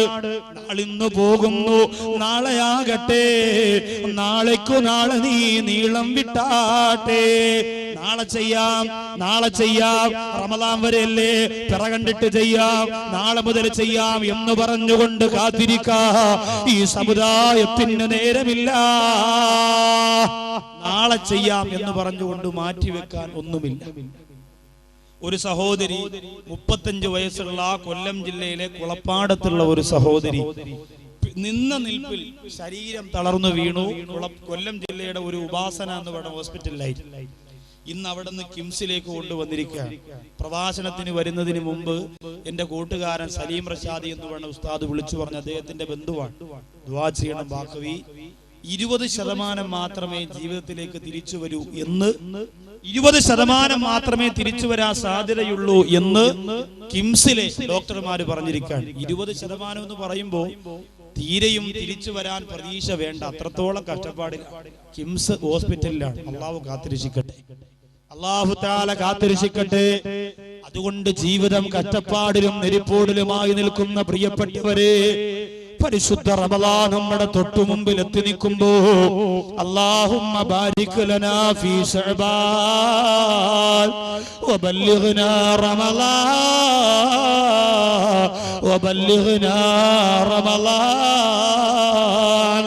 ആ റമളാൻ വരാൻ വേണ്ടി കൊതിയോടെ കാത്തിരിക്കുമ്പോൾ അതിനു മുമ്പ് തന്നെ ഈ ജീവിത പ്രമാണങ്ങളെ മനസ്സിന്റെ അകത്ത് ഉറപ്പിച്ചു നിർത്താൻ നമുക്ക് സാധിക്കണം. അല്ലാഹു തൗഫീഖ് തരട്ടെ. അസ്രായീൽ വന്ന് റൂഹ് പിടിക്കുന്നതിന് മുമ്പ്, അസ്രായീൽ വന്ന് കൊണ്ടുപോകുന്നതിന് മുമ്പ് ഈ ജീവിത പ്രമാണങ്ങളെ പ്രാവർത്തികമാക്കാൻ നാളെ ചെയ്യാമെന്ന് പറഞ്ഞ് മാറ്റിവെക്കരുത്. എന്നാൽ അങ്ങനെയുള്ളവർ പലർക്കും നഷ്ടം സംഭവിച്ചു പോയിട്ടുണ്ട്. നാളെയാവട്ടെന്ന് പറഞ്ഞ് മാറ്റിവെക്കാൻ നമുക്ക് നേരമില്ല. നിസ്കാരം തുടങ്ങാത്തവരെ, പടവങ്കോട് പള്ളിയുടെ മുറ്റത്ത് വന്നിരുന്ന വാല് കേട്ടിട്ട് നിസ്കാരം തുടങ്ങാത്തവരെ, നാളെയാവട്ടെ എന്ന് പറഞ്ഞ് മാറ്റിവെക്കാൻ നേരമില്ല. നമ്മുടെ ഹൃദയത്തിന്റെ അകത്തേക്ക് ഭയമിട്ട് കൊടുക്കുക. പേടി നഷ്ടപ്പെട്ടു പോയ മനസ്സുകളാണ് നമ്മുടെ മനസ്സ്. നമ്മൾ പറയുന്നതും ചിന്തിക്കുന്നതും എന്തെന്നറിയോ? അല്ലാഹു പുറത്തു തരും, കുഴപ്പമില്ല, എനിക്ക് അല്ലാഹു പുറത്തു തരും, പ്രശ്നമില്ല. എന്റെ അവസ്ഥ അല്ലാഹുവിനറിയാ, എന്റെ കഷ്ടപ്പാട് അല്ലാഹുവിനറിയാ. പ്രിയപ്പെട്ടവരെ, അങ്ങനാണെങ്കിൽ എന്തിനാണ് ബിലാലുൽ മഅദി റളിയല്ലാഹു അൻഹു ജീവിതത്തിൽ പൊട്ടിക്കരഞ്ഞത്? അല്ലാഹ് അങ്ങനെ പാവപ്പെട്ടവനായതുകൊണ്ട് പുറത്തു തരുമെന്ന് ഉറപ്പുണ്ടെങ്കിൽ ബിലാൽ മഅദി റളിയല്ലാഹു അൻഹു എന്തിനാ പൊട്ടിക്കരഞ്ഞത്? ബിലാൽ റളിയല്ലാഹു അൻഹു ഏറ്റവും പാവപ്പെട്ടവനായിരുന്നല്ലോ, ഏറ്റവും പാവപ്പെട്ടവനായിരുന്നു. അല്ലാഹുവിന്റെ റസൂൽ എല്ലാവരോടും ബിലാലിനെ സയ്യിദ് എന്ന് വിളിക്കണമെന്ന് പറഞ്ഞപ്പോ പൊട്ടിക്കരന്നുകൊണ്ട് ആരംഭപ്പൂവായ പുണ്യ നബി തങ്ങളുടെ മുമ്പ് വന്ന് ഹൃദയവേദനയോടെ അല്ലാഹുവിന്റെ റസൂലേ, എനിക്കതിനെന്ത് പവറാണ് ഉള്ളത് എന്ന് ചോദിച്ചുകൊണ്ട് പൊട്ടിക്കരഞ്ഞ ബഹുമാനപ്പെട്ട ബിലാൽ മഅദി റളിയല്ലാഹു തആല അൻഹു ഒരു പവറും ജീവിതത്തിൽ ഇല്ലായിരുന്നു. പാവപ്പെട്ടവനായിരുന്നു. അങ്ങനെ അല്ലാഹ് രക്ഷ കൊടുക്കണമെങ്കിൽ ബിലാൽ റളിയല്ലാഹു അൻഹു രക്ഷ കൊടുക്കണമായിരുന്നു. ജോലിയും കൂലിയും ഇല്ലാത്ത പാവപ്പെട്ടവർ പറയും, അല്ലാഹുവിനറിയാൻ കഷ്ടപ്പാടാ, ഞാൻ ജോലിക്ക് പോയില്ലെങ്കിൽ എന്റെ വീട്ടുകാരും നോക്കും. ഉസ്താദുമാർക്ക് അങ്ങനെ പറഞ്ഞാൽ മതി, 3 നേരം ചാപ്പാട് കൊണ്ടുവരും, തേച്ച് മിനിക്ക് നടക്കാം, ഒന്നും അറിയണ്ട, അത്തരം പൂശി അടക്കാം, അവർക്ക് നിസ്കരിക്കാൻ വിളിച്ചാൽ മതി, നമ്മുടെ ജോലിയും കൂലിയും അവർക്കറിയോ എന്ന് പറഞ്ഞുകൊണ്ട് പറയുന്നവരെ അങ്ങനെ രക്ഷപ്പെടണമായിരുന്നെങ്കിൽ ബിലാൽ റളിയല്ലാഹുവിന്റെ രക്ഷപ്പെടണമായിരുന്നു. പക്ഷേ ബിലാൽ റളിയല്ലാഹുവിന് ഞാൻ പാവപ്പെട്ടവനാണെങ്കിലും അള്ളാഹുവിനോട് ചെയ്യേണ്ട ബാധ്യതയുണ്ടല്ലോ, അത് ചെയ്യണമെന്ന ഉറപ്പ് മനസ്സിലുണ്ടായിരുന്നു. എത്ര ബുദ്ധിമുട്ടി, എത്ര പ്രയാസം അനുഭവിച്ചു. അവസാനം അയ്യൂബ് നബി അലൈഹിസ്സലാം അള്ളാഹുവിന്റെ ഏറ്റവും നല്ല സർട്ടിഫിക്കറ്റ് വാങ്ങിയിട്ട് ലോകത്തിൽ നിന്ന് വിട പറഞ്ഞില്ലേ. പണക്കാര് വിചാരിക്കും എനിക്ക് ധാരാളം സമ്പത്തൊക്കെ ഉണ്ട്, പള്ളിയിൽ പോയിരിക്കാം, ഉസ്താദ് പറഞ്ഞിടക്ക് പോയിരിക്കാൻ പറ്റും, ഓഫീസ് ആര് നോക്കും. അങ്ങനെയാണെങ്കിൽ ഭൂഗോളം അടക്കി ഭരിച്ചിരുന്ന ചക്രവർത്തിയാണ് സുലൈമാൻ നബി അലൈഹിസ്സലാം. അദ്ദേഹം ഇരുന്നില്ലല്ലോ. ഏറ്റവും കൂടുതൽ ഇഷ്ടം നിങ്ങൾക്ക് എന്താണെന്ന് ചോദിച്ചപ്പോ സുലൈമാൻ നബി അലൈഹിസ്സലാത്തു വസ്സലാം പറഞ്ഞത് എനിക്ക് ഏറ്റവും അധികം ഇഷ്ടം എനിക്ക് വിശന്നിരിക്കലാണ് എനിക്ക് ഏറ്റവും വലിയ ഇഷ്ടമെന്ന് പറഞ്ഞ് അള്ളാഹുവിലേക്ക് അടുക്കുവാനുള്ള ശ്രമം കാണിച്ച നബിയുല്ലാഹി സുലൈമാൻ അലൈഹിസ്സലാത്തു വസ്സലാമിന്റെ ജീവിതം എന്റെയും നിങ്ങളുടെയും മുമ്പിൽ എന്റെ പ്രിയപ്പെട്ടവരെ തുറന്ന പുസ്തകം പോലെ പല്ലിളിച്ച് കാണിക്കുമ്പോ ഞാനും നിങ്ങളും ദുനിയാവിന് വേണ്ടി പരക്കം പായുമ്പോ ഓർത്തുകൊള്ളുക, നാളെ ഈ പരിശുദ്ധമായ മജ്‌ലിസില് കണ്ണീരോടുകൂടി ദുആ ചെയ്ത് പിരിയുമ്പോ നിങ്ങളോട് പറയാനുള്ള വിഷയം ഏതൊക്കെ മജ്‌ലിസിൽ പറഞ്ഞിട്ടുണ്ടോ ആ മജ്‌ലിസിലെല്ലാ കണ്ണുനീരോട് പൊട്ടിക്കരഞ്ഞുകൊണ്ട് എന്റെ പ്രിയപ്പെട്ടവരെ സ്വീകരിച്ച വിഷയമാണ് ആത്മാവിന്റെ നൊമ്പരങ്ങൾ. ഒരു മനുഷ്യന്റെ റൂഹ് പിരിയുമ്പോ ആ റൂഹ് ലോകത്ത് നൊമ്പരപ്പെട്ടുകൊണ്ട് 10 സ്ഥലങ്ങളിൽ കണ്ണീരോടെ വിളിച്ചു പറയുന്ന കാര്യങ്ങളാണ് നാളെ പടവങ്കോട് പള്ളിയുടെ പരിശുദ്ധമായ മുറ്റത്ത് പറയുന്നത്. ഒരൊറ്റ പരിസര പോലും ആ മജ്‌ലിസ് ഒഴിവാക്കല്ലോ. നമ്മുടെ റൂഹ് നമ്മുടെ ശരീരത്തിൽ നിന്ന് പിരിഞ്ഞാൽ 10 സ്ഥലങ്ങളില് ആ റൂഹ് അനുഭവിക്കാൻ പോകുന്ന നൊമ്പരങ്ങള് ജീവിതത്തിന്റെ ഏറ്റവും വലിയ അധ്യായത്തിലൂടെ കടന്നു പോകുമ്പോ മരണം മറന്നുകൊണ്ട് മൃഗങ്ങളെ പോലും തോൽപ്പിക്കുന്ന തരത്തില് ജീവിച്ചു കൊണ്ടിരിക്കുന്ന പ്രിയപ്പെട്ടവരെ, അള്ളാഹുവിന്റെ പരിപൂർണമായ പൊരുത്തം നേടാ, അതിലേക്ക് നമുക്ക് കടന്നെത്താൻ അള്ളാഹു തൗഫീഖ് തരട്ടെ. അള്ളാഹുവിന്റെ റസൂല് പറഞ്ഞതാ, ഇന്നൽ ഖുലൂബ ലയസ്തഉ, ഖൽബുകൾ തുരുമ്പ് പിടിക്കുന്നതാണ്, ഹൃദയങ്ങൾ തുരുമ്പ് പിടിക്കുന്നതാണ്. ഹൃദയം തുരുമ്പ് പിടിച്ചു പോയവരുടെ ഹൃദയത്തിന്റെ തുരുമ്പ് മാറ്റാൻ 2 മരുന്നാണ് അള്ളാഹുവിന്റെ റസൂല് പറഞ്ഞത്. ആ മരുന്ന് കൂടി പറഞ്ഞിട്ടാണ് ഇന്ന് നമ്മൾ ദുആ ചെയ്യാൻ. ഹൃദയം തുരുമ്പ് പിടിച്ചു പോയവർക്ക് 2 മരുന്ന്. ഇൻഷാ അല്ലാഹ് ആ 2 മരുന്നും ഞാനും നിങ്ങളും നമ്മുടെ ജീവിതത്തിൽ ഇന്നു മുതൽ ഉപയോഗിക്കണം. അള്ളാഹു തൗഫീഖ് തരട്ടെ. ചെയ്യോലോ ഇൻഷാ അല്ലാഹ്. കാരണം തുരുമ്പ് പിടിച്ചില്ലെങ്കിൽ നസീഹത്ത് കേൾക്കുമ്പോൾ നമ്മുടെ മനസ്സിലേക്ക് തറയ്ക്കും, ബാങ്ക് കേൾക്കുമ്പോൾ തലമറയ്ക്കാൻ തോന്നും, അള്ളാഹെ പേടിയുണ്ടാവും. തുരുമ്പ് പിടിച്ചു പോയാൽ അതിനകത്തേക്ക് പിന്നെ ഹൃദയത്തിന്റെ തുരുമ്പ് മാറ്റാനുള്ള 2 മരുന്നുകളാണ്. അതിൽ ഒന്നാമത്തത് അള്ളാഹുവിന്റെ റസൂലിനോട് സഹാബത്ത് പറഞ്ഞു, വമാ ജലാഉഹാ യാ റസൂലല്ലാഹ്. അള്ളാഹുവിന്റെ റസൂല് പറഞ്ഞു, സഹാബികളെ, കമാ യസൂബുൽ ഹദീദു ഇദാ അസാബഹുൽ മാഉ, അതേ ഇരുമ്പിലേക്ക് വെള്ളം വന്ന് വീഴുമ്പോ തുരുമ്പ് പിടിക്കുന്ന പോലെ മനുഷ്യരുടെ ഹൃദയം തുരുമ്പ് പിടിക്കുന്നതാണ്. മനുഷ്യത്വമില്ലാതെ മരവിച്ചു പോയി തുരുമ്പ് പിടിച്ചുകൊണ്ട് നശിക്കുന്നതാണ്.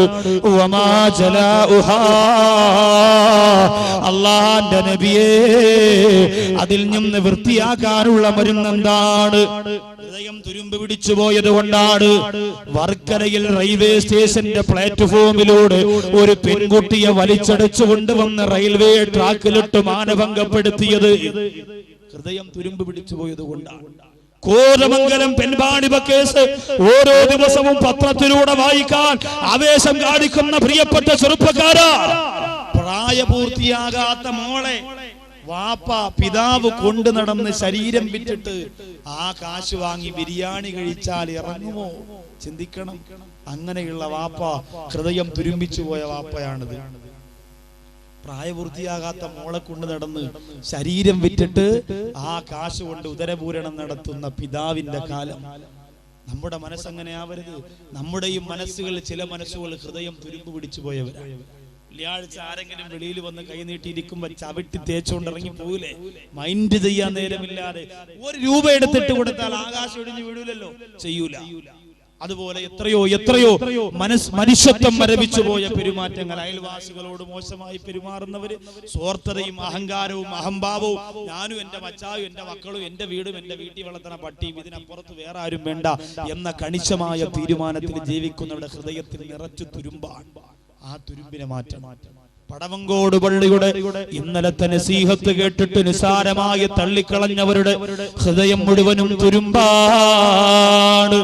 ഇന്നും നിങ്ങള് തലമറക്കാരെയാണ് മീൻകാരന്റെ മുമ്പിൽ ഇറങ്ങിച്ചെന്നതെങ്കിൽ, ഇന്നും നിങ്ങൾ തലമറക്കാരെയാണ് വീട്ടിൽ നിന്ന് പുറത്തിറങ്ങിയതെങ്കിൽ, എന്റെ പെങ്ങളെ നിന്റെ ഹൃദയത്തിൽ തുരുമ്പാണ്. ആ ഹൃദയത്തിന്റെ തുരുമ്പ് മാറ്റാൻ പിന്നെ കഴിയൂല. അങ്ങനെ തുരുമ്പ് പിടിച്ചു പോയ ഹൃദയത്തിന് പരലോകത്ത് രക്ഷയില്ല. ഇല്ലാ മന്നതല്ലാഹ ബിഖൽബിൻ സലീം. രക്ഷ പ്രാപിച്ച ഹൃദയത്തിനല്ലാതെ, സലീമായ ഹൃദയത്തിനല്ലാതെ അല്ലാഹുവിന്റെ പരലോകത്ത് രക്ഷയില്ല. അതുകൊണ്ട് പ്രിയമുള്ളവരെ, ഈ രണ്ടു മരുന്ന് പടവങ്കോട് പള്ളിയുടെ മുറ്റത്ത് നിന്ന് തുരുമ്പ് പിടിച്ചുപോലെ ഹൃദയത്തിന്റെ തുരുമ്പ് മാറ്റാ സമ്മാനിക്കുന്ന രണ്ടു മരുന്ന് സ്വീകരിച്ചുകൊണ്ട് വേണം പോകാൻ. ഒന്നാമത്തെ മരുന്ന് ദിക്റുൽ മൗത്ത്. അന്നാട്ടോൻ കഴിച്ചാ മരിക്കൂലെന്ന് ആരാ പറഞ്ഞത്? താത്തമാരെ അല്ലേ? പത്രത്തിലൂടെ കാണുന്ന രക്ഷാമന്ത്രങ്ങൾ എഴുതി കെട്ടിയ മോതിരങ്ങൾ, ലക്ഷക്കണക്കിന് രൂപയുടെ മോതിരങ്ങളും, അതുപോലെ തന്നെ പിന്നെ മനുഷ്യ ദൈവങ്ങൾ സമ്മാനിക്കുന്ന മറ്റ് മാരണങ്ങൾ നിറച്ചു വെച്ചിരിക്കുന്ന ഉപകരണങ്ങളും ജീവിതത്തിൽ സൂക്ഷിച്ചിരിക്കുന്ന സഹോദരിമാർ, മരണം വരൂല, അപകടം വരൂല, ദുഃഖം വരൂല, ദുരന്തം വരൂല എന്ന് പറഞ്ഞ് ജീവിക്കുന്നവരാണെങ്കിൽ മരണസ്മരണ ജീവിതത്തിൽ ഉണ്ടാക്കണം. നമ്മൾ ഉണ്ടായില്ലെങ്കിൽ നാളെ അതുണ്ടാകും. നാളത്തെ ആത്മാവിന്റെ നൊമ്പരങ്ങളെന്ന 2 മണിക്കൂറത്തെ പ്രഭാഷണം കേൾക്കുമ്പോ എന്റെ സഹോദരങ്ങളുടെ മനോമുഖരത്തിൽ അതുണ്ടാകും, അതുറപ്പാണ്. എത്ര കൂട്ടുകാരെ നെഞ്ചത്തിലേക്ക് മണ്ണ് വാരിയിട്ട കരങ്ങളാ നമ്മുടേത്. അതുകൊണ്ട് തുരുമ്പ് പിടിച്ചുപോലെ ഹൃദയത്തിന്റെ തുരുമ്പ് മാറ്റാ. പ്രിയപ്പെട്ടവരെ, ഉറങ്ങാൻ കിടക്കുമ്പോൾ ഒരു മനുഷ്യൻ പറയാറുള്ളത് എന്താ? അല്ലാഹുമ്മ ബിസ്മിക അമൂതു വ അഹ്യാ, അല്ലാഹുമ്മ ബിസ്മിക അമൂതു വ അഹ്യാ. അല്ലാഹുവേ, നിന്റെ നാമം പറഞ്ഞുകൊണ്ട്, നിന്റെ നാമത്തിൽ ഞാനിതാ മരിക്കുന്നു, ഞാനിതാ ജീവിക്കുന്നു. മരിക്കുന്നു എന്ന് ആദ്യം പറയാ ഉറങ്ങാൻ കിടക്കുമ്പോ. സഹോദരിമാരാലോചിച്ചേ, മരണം എല്ലാവർക്കും വലിയ വെറുപ്പാണ്. മരണത്തിന്റെ ചിന്തകളും വെറുപ്പാണ്. ആരെങ്കിലും മരണത്തെ കുറിച്ച് പറഞ്ഞാൽ അങ്ങനെ പറയല്ലേടാ ശുക്കൂറേ, ദുആ സ്വീകരിക്കണ സമയടാ, അള്ളാഹു അങ്ങ് മരിപ്പിച്ചാലോ എന്ന് പറഞ്ഞുകൊണ്ട് വായ പൊത്താൻ നിർദ്ദേശിക്കുന്ന കാലഘട്ടമാണ്. അതുകൊണ്ട് എന്റെ പ്രിയപ്പെട്ട സഹോദരങ്ങളോട് പറയുന്നു, ഹൃദയത്തിന്റെ തുരുമ്പ് മാറ്റാൻ ഒന്നാമത്തത് മരണസ്മരണയാണ്. രണ്ടാമത്തതോ വതിലാവത്തിൽ ഖുർആൻ, വതിലാവത്തിൽ ഖുർആൻ. അല്ലാഹുവിന്റെ പരിശുദ്ധ ഖുർആനോദലാണ്. രണ്ടാമത്തെ അല്ലാഹുവിന്റെ ഖുർആനോദലാണ്. മരണസ്മരണ ജീവിതത്തിൽ കൊണ്ടുവന്നാൽ ഒന്നാമത് ഹൃദയത്തിന്റെ തുരുമ്പ് മാറ്റുന്ന മരുന്നായി, രണ്ടാമത്തത് പടച്ച റബ്ബിന്റെ ഖുർആനോദലാണ്. അല്ലാഹുവിന്റെ പരിശുദ്ധ ഖുർആനോദുന്നവരുടെ മനോമുഖരത്തിൽ കറുപ്പ് ബാധിക്കൂല, തുരുമ്പ് പിടിക്കൂല, ക്ലാവ് പിടിക്കൂല. അല്ലാഹുവിന്റെ ഖുർആനോദനം നമ്മുടെ മക്കളെ കൊണ്ട് ഓദിപ്പിക്കണം. ഖുർആനിനോടൊരു അടുപ്പവും താല്പര്യവും നമുക്ക് ഉണ്ടാവണം. ഇന്ന് കുടുംബശ്രീന്ന് ഒരു 100 രൂപ കിട്ടി, ഭർത്താവ് കാണാതെ ഒളിപ്പിച്ചു വെക്കണം എന്ന് ഭാര്യമാര് തീരുമാനിച്ചാൽ, ഭാര്യമാർ ആ പൈസ എവിടെയാണ് കൊണ്ടുവെക്കുക?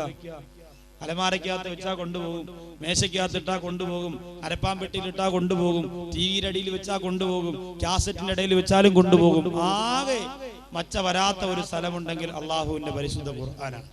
ഖുർആൻ അകത്തെടുത്ത് ഒളിപ്പിച്ചു വെച്ചാൽ പിന്നെ ഭർത്താവിന് അങ്ങോട്ട് വരുന്ന പരിപാടിയില്ല. ഭർത്താവും ഖുർആനുമായിട്ട് യാതൊരുവിധ ബന്ധവുമില്ല. അതുകൊണ്ട് അല്ലാഹുവിന്റെ ഖുർആൻ നമ്മുടെ പള്ളികളിൽ അടുക്കി വെച്ചിരിക്കുകയാണ്, നിറക്കി വെച്ചിരിക്കുകയാണ്. നമ്മുടെ വീടുകളിലും അങ്ങനെ തന്നെയാണ്. ഖുർആൻ നമ്മെ ശപിക്കുന്നതിന് തൊട്ട് അല്ലാഹു നമ്മെ കാത്തുരക്ഷിക്കുമാറാകട്ടെ. അൽഹംദുലില്ലാഹ്, പടച്ച റബ്ബിന്റെ പരിശുദ്ധ ഖുർആനിൽ അല്ലാഹു ഏറ്റവും അധികം ഇഷ്ടപ്പെട്ട ഒരു സൂറത്ത് 3 പ്രാവശ്യം ഓതിയിട്ടാണ് ഇന്ന് ദുആ ചെയ്യാൻ പോകുന്നത്. അല്ലാഹുവിന്റെ പരിശുദ്ധ ഖുർആനിന്റെ ഒരു അല്ലാഹു ഇഷ്ടപ്പെട്ട ഒരു സൂറത്തുണ്ട്. അത് 3 പ്രാവശ്യം ഓതിയിട്ടാണ് ദുആ ചെയ്യാൻ പോകുന്നത്. എന്റെ പ്രിയപ്പെട്ട സഹോദരിമാര്, സഹോദരങ്ങള്, മാതാപിതാക്കൾക്ക് വേണ്ടി നിയ്യത്ത് ചെയ്തുകൊണ്ട് 2-3 ദിവസം കൂടുമ്പോ 101 പ്രാവശ്യം ആ സൂറത്ത് ഓതിയാൽ മാതാപിതാക്കളുടെ തലയിലേക്ക് അല്ലാഹു സ്വർഗീയ കിരീടം വെച്ചു കൊടുക്കുന്നതാണ്. മാതാപിതാക്കൾക്ക് സ്വർഗീയ കിരീടം. ഖുർആനിന്റെ ശാപം നമുക്ക് കിട്ടാതിരിക്കാൻ വേണ്ടി ഇൻഷാ അല്ലാഹ് നല്ല ഒരു സ്വതക്ക എല്ലാവരും ഒന്ന് കയ്യിലെടുക്കണം. പിരിവിന് വേണ്ടിയിട്ടല്ല, നമ്മളെല്ലാവരും നമ്മുടെ മനസ്സിൽ. ഇന്നലെ എനിക്ക് ഒരു നിരാശ തോന്നിപ്പോയി, കാരണം എല്ലാവരും വന്നു. എന്തെങ്കിലുമൊക്കെ ചെറിയൊരു സ്വതക്ക നമുക്ക് ചെയ്യാൻ താല്പര്യമുള്ള ഒരു വേദിയാകാൻ ഞാൻ ആഗ്രഹിച്ചിരുന്നു. അതുകൊണ്ട് ഇൻഷാ അല്ലാഹ് ആദ്യം ഈ സദസ്സിലേക്ക് കൊണ്ടുവന്ന് എന്റെ കയ്യിൽ നിന്ന് ഞാൻ തരുന്ന ചെറിയൊരു സ്വതക്ക വാങ്ങിയിട്ട് ഇൻഷാ അല്ലാഹ് ബാക്കി എല്ലാവരുടെ മുന്നിലും കൊണ്ടു ചെല്ലണം.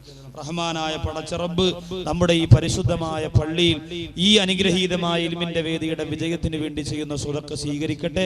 ഒരു 3 സലാത്ത് ചൊല്ലി ഈ ബക്കറ്റിലേക്ക് ഇന്ന് സ്വതക്ക ഇടാൻ പോകുന്നവർക്ക് ദുആ ചെയ്തുകൊണ്ട് ഇൻഷാ അല്ലാഹ് നമുക്ക് സ്വതക്ക ചെയ്യാം. സല്ലല്ലാഹു അലാ മുഹമ്മദ്, ഇരുന്ന മതി. സല്ലല്ലാഹു അലൈഹി വസല്ലം, സല്ലല്ലാഹു അലാ മുഹമ്മദ്, സല്ലല്ലാഹു അലൈഹി വസല്ലം, അല്ലാഹുമ്മ സല്ലി അലാ മുഹമ്മദ്, യാ റബ്ബി സല്ലി അലൈഹി വസല്ലം. അല്ലാഹുവേ, റഹ്മാനായ രാജസയ്യിദായ നാഥ, മനോഹരമായി പരിപാടിയുടെ വിജയത്തിനു വേണ്ടി ഈ പള്ളിയുടെ മുറ്റത്ത് വന്നിരിക്കുന്നവരിൽ ആരൊക്കെയാണോ എന്തൊക്കെ നിയ്യത്ത് ചെയ്തുകൊണ്ട് ഈ ബക്കറ്റിലേക്ക് സ്വതക്ക ഇടുന്നുവോ ആ നിയ്യത്ത് നീ ഖബൂലാക്കണേ അല്ലാഹ്. റഹ്മാനായ പടച്ചവനെ, എന്ത് ആഗ്രഹമാണോ അവിടെ മനസ്സിലുള്ളത്, എന്തുദ്ദേശമാണോ അവിടെ മനസ്സിലുള്ളത്, ഈ സ്വതക്ക ചെയ്യുന്നതോടുകൂടി ആ മുറാദ് ഹാസിലാക്കി കൊടുക്കണേ തമ്പുരാനെ. റഹ്മാനായ നാഥ, രാജസയ്യിദായ പടച്ചവനെ, ഇതിലേക്ക് സ്വതക്ക ഇടുന്നവരെ നീ ക്യാൻസർ രോഗികളാക്കല്ലേ അല്ലാഹ്. അവരുടെ കുടുംബത്തിലുള്ള പ്രശ്നങ്ങൾ പരിഹരിക്കണേ അല്ലാഹ്. അവരുടെ മക്കൾക്ക് മാരകമായ രോഗം നീ കൊടുക്കല്ലേ അല്ലാഹ്. ബിസ്മില്ലാഹിർ റഹ്മാനിർ റഹീം. എല്ലാ സഹോദരങ്ങളും അവരവരാൽ കഴിയുന്നത്, കാര്യമായ വലിയ സ്വതക്കയൊന്നും ചെയ്യണമെന്നില്ല.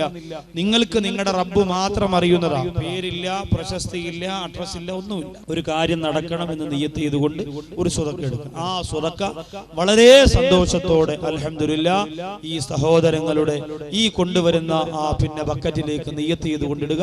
അല്ലാഹു സുബ്ഹാനഹു വ തആല എന്ത് ആഗ്രഹം മനസ്സിൽ കരുതി, എന്തുദ്ദേശം മനസ്സിൽ കരുതിയിട്ട് ഈ സ്വതക്ക ചെയ്യുന്നുവോ റഹ്മാനായ പടച്ച റബ്ബ് അവരുടെ മുറാദ് അല്ലാഹു സുബ്ഹാനഹു വ തആല പരിപൂർണമായും ഹാസിലാക്കി കൊടുക്കുമാറാകട്ടെ എന്ന് ഞാൻ ദുആരക്ക്. അപ്പോൾ അസ്റായിൽ വരുന്നതിന് മുമ്പ് തുരുമ്പ് പിടിച്ച ഹൃദയത്തെ വെളുപ്പിക്കണം, ഇല്ലെങ്കിൽ അപകടമാണ്. എപ്പോഴാണ് വരുന്നതെന്നൊന്നും പറയാൻ പറ്റൂല. കുഞ്ഞുമക്കൾ മരിക്കുന്നു, പ്രായം ചെന്നവർ മരിക്കുന്നു, അതുപോലെ ഒരുപാട് പ്രായമുള്ളവർ മരിക്കാതെ വീട്ടിൽ കിടക്കുമ്പോൾ അവരുടെ മക്കളും ചെറുമക്കളും മരിക്കുന്നു. അതുകൊണ്ട് വലയ്യുഅഖിറല്ലാഹു നഫ്സൻ ഇദാ ജാഅ അജലുഹാ വല്ലാഹു ഖബീറും ബിമാ തഅമലൂൻ. അല്ലാഹു നിശ്ചയിച്ച ഒരു സമയമുണ്ടല്ലോ, ആ സമയം എത്തിക്കഴിഞ്ഞാൽ നമ്മളെല്ലാവരും പോയേ പറ്റൂ. അങ്ങനെ പോകുന്നതിന് മുമ്പ് നമ്മുടെ ഹൃദയം നമ്മൾ ശുദ്ധിയാക്കണം. നമ്മുടെ ഹൃദയത്തിനകത്തേക്ക് നമ്മൾ ഇന്നലെയും ഇന്നും പറഞ്ഞ എല്ലാ സ്വഭാവ ഗുണങ്ങളും നിറച്ചു വെച്ചുകൊണ്ട് അല്ലാഹു ഇഷ്ടപ്പെട്ട ജീവിതം നമ്മൾ നയിക്കണം. അതിന് അല്ലാഹു തൗഫീഖ് തരട്ടെ. അസ്റായിൽ അലൈഹിസ്സലാം എപ്പോഴാണ് വരുന്നതെന്ന് പറയാൻ പറ്റൂല. അതുകൊണ്ട് അതിനു മുമ്പ് ഒരുങ്ങി തയ്യാറെടുക്കുക. നാളെ ചെയ്യാമെന്ന് പറഞ്ഞ് മാറ്റിവെക്കാറ്. ഇന്നെന്റെ പടവങ്കോട് പള്ളിയുടെ മുറ്റത്തിരുന്ന് വീട്ടിലേക്ക് തിരിച്ചു പോകുന്നവരോട് എനിക്ക് പറയാനുള്ളത്, അല്ലാഹുവിന്റെ പരിശുദ്ധ ഖുർആൻ ഓതാൻ അറിയുന്നവരാണ് നിങ്ങളെങ്കിൽ, അറിഞ്ഞുകൂടാത്തവരുണ്ട് എന്നതാണ് ഏറ്റവും വലിയ ഈ സമുദായത്തിന്റെ പരാജയം. കഴിഞ്ഞ വർഷം പരിശുദ്ധ റമളാൻ മാസത്തിൽ അവസാന 10 ദിവസത്തെ അട്ടക്കുളങ്ങര പള്ളിയിലെ ഇഅ്തികാഫ്, ഒരു ദിവസം നിങ്ങളെ ഞാൻ ക്ഷണിക്കുകയാണ്. 10 ദിവസത്തിൽ ഏതെങ്കിലും ഒരു ദിവസം നിങ്ങൾക്ക് ആർക്കും അവിടെ വരാം. ഇൻഷാ അല്ലാഹ് 2 മണിക്കൂർ പ്രസംഗം, അത് കഴിഞ്ഞ് ദുആ. നോമ്പ് 20 മുതൽ എല്ലാ രാത്രികളിലും ഉണ്ടായിരിക്കും. എന്റെ പ്രിയപ്പെട്ടവരെ, അവിടെ ഒരു സഹോദരൻ അല്ലാഹുവിന്റെ പരിശുദ്ധ ഖുർആനിലെ സൂറത്തുൽ ഇഖ്ലാസ് ആണ് നമ്മൾ ഇന്ന് 3 പ്രാവശ്യം ഓതാൻ പോകുന്ന സൂറത്ത്. ചെറിയ സൂറത്താണ്, ഖുൽ ഹുവല്ലാഹു അഹദ് അല്ലാഹു സമദ്. ആ സൂറത്ത് ഈ ചെറിയ സൂറത്ത് ആ സഹോദരനോട് ജീവിതത്തിന്റെ വിജയത്തിന് ഓതാൻ പറഞ്ഞപ്പോ പറയാണ്, ഉസ്താദെ മലയാളത്തിലൊന്ന് എഴുതി തരൂ എന്ന് ചോദിക്കാം. സങ്കടം തോന്നിപ്പോയി. ആ സഹോദരനെ കുറ്റപ്പെടുത്തിയതല്ല, ഒരുപക്ഷെ ഈ ഭാഗത്ത് എവിടെയെങ്കിലും ഉള്ള കൂട്ടുകാരനുമായിരിക്കാം. ആ സഹോദരനെ കുറ്റപ്പെടുത്തിയതല്ല, ആ സഹോദരനെ ഗുണപാഠമാക്കി എടുത്തുകൊണ്ട് എന്റെ നാട്ടിലുള്ള മറ്റു സുഹൃത്തുക്കളോട് പറയുകയാണ്, നഴ്സറിയിൽ പോകുന്ന കുഞ്ഞു പോലും കാണാതെ ഓതുന്ന ഖുൽ ഹുവല്ലാഹു അഹദ് അല്ലാഹു സമദ് എന്ന് പറയുന്ന ആ ഒരു സൂറത്ത് ഓതാൻ 27 വയസ്സുള്ള സഹോദരന് കഴിയുന്നില്ല എങ്കിൽ മാതാപിതാക്കളായ നമ്മളൊക്കെ മക്കളെ ഏത് കോലത്തിലാ വളർത്തുന്നത്? മദ്രസയിൽ ഒന്ന് ശ്രദ്ധിക്കാൻ, മദ്രസയുടെ കാര്യത്തിൽ ഒന്ന് ശ്രദ്ധിക്കാൻ. എന്തിനേറെ ഒരു ചെറിയ ഉദാഹരണം ഞാൻ പറയാം. നമ്മൾ ഇന്ന് വീട്ടിലേക്ക് ചെന്നിട്ട് നമ്മുടെ മക്കളോട് പറയണം, സ്കൂളിൽ നീ കൊണ്ടുപോകുന്ന പുസ്തകവും മദ്രസയിൽ കൊണ്ടുപോകുന്ന പുസ്തകവും എടുത്തുകൊണ്ട് വരാൻ പറയാം. സ്കൂളിൽ കൊണ്ടുപോകുന്ന പുസ്തകം പെട്ടെന്ന് എടുത്തുകൊണ്ട് വരും. അതിന്റെ ബൈൻഡ് വെള്ളം വീണാൽ തെറിച്ചു പോകുന്ന ചേമ്പില പോലെ വില കൂടിയ ബൈൻഡാണ് സ്കൂളിലെ പുസ്തകത്തിൽ ഇട്ടിരിക്കുക. മദ്രസയുടെ പുസ്തകം ഇപ്പൊ കൊണ്ടുവരാമെന്നും പറഞ്ഞു പോയവനെ കാണുന്നില്ല. വാപ്പ വിളിച്ചു നോക്കി, എടാ എവിടാ ചെയ്താനെ, മദ്രസയുടെ ബുക്ക് എടുക്കാൻ പോയിട്ട് കണ്ടില്ലല്ലോ. ഇപ്പൊ വരാ വാപ്പ, അഖിലാക്ക് കണ്ടില്ല. അഖിലാക്ക് പോയി. അവസാനം വിറക് വരയുന്ന 2 പേപ്പർ, അടുക്കളയിൽ നിന്ന് 3 പേപ്പർ എല്ലാം കൂടെ എടുത്ത് ഒട്ടിച്ചിട്ട് വരുമ്പോ ദീനിയാത്തിന്റെ ഒരു കടലാസ കണ്ടില്ല. അതെവിടെയാടാ? അത് ഇന്നലെ ഉമ്മാമയുടെ കട്ടിന്റെ അടി കിടക്കണം, ഞാൻ പോയി നോക്കട്ടെ. ഉമ്മാമയുടെ അടുത്ത് പോവാ. ഉമ്മാമയുടെ അടുത്ത് എല്ലാം ഉമ്മാമ ദീനിയാത്തിന്റെ കടലാസ് ഇങ്ങനെ കീറിയിട്ടുണ്ടല്ലോ ചെവിക്കാത്. ദീനിയാത്തിന്റെ കടലാസ മദ്രസയുടെ നമ്മുടെ പുസ്തകത്തിന്റെ അവസ്ഥ ഏതാ?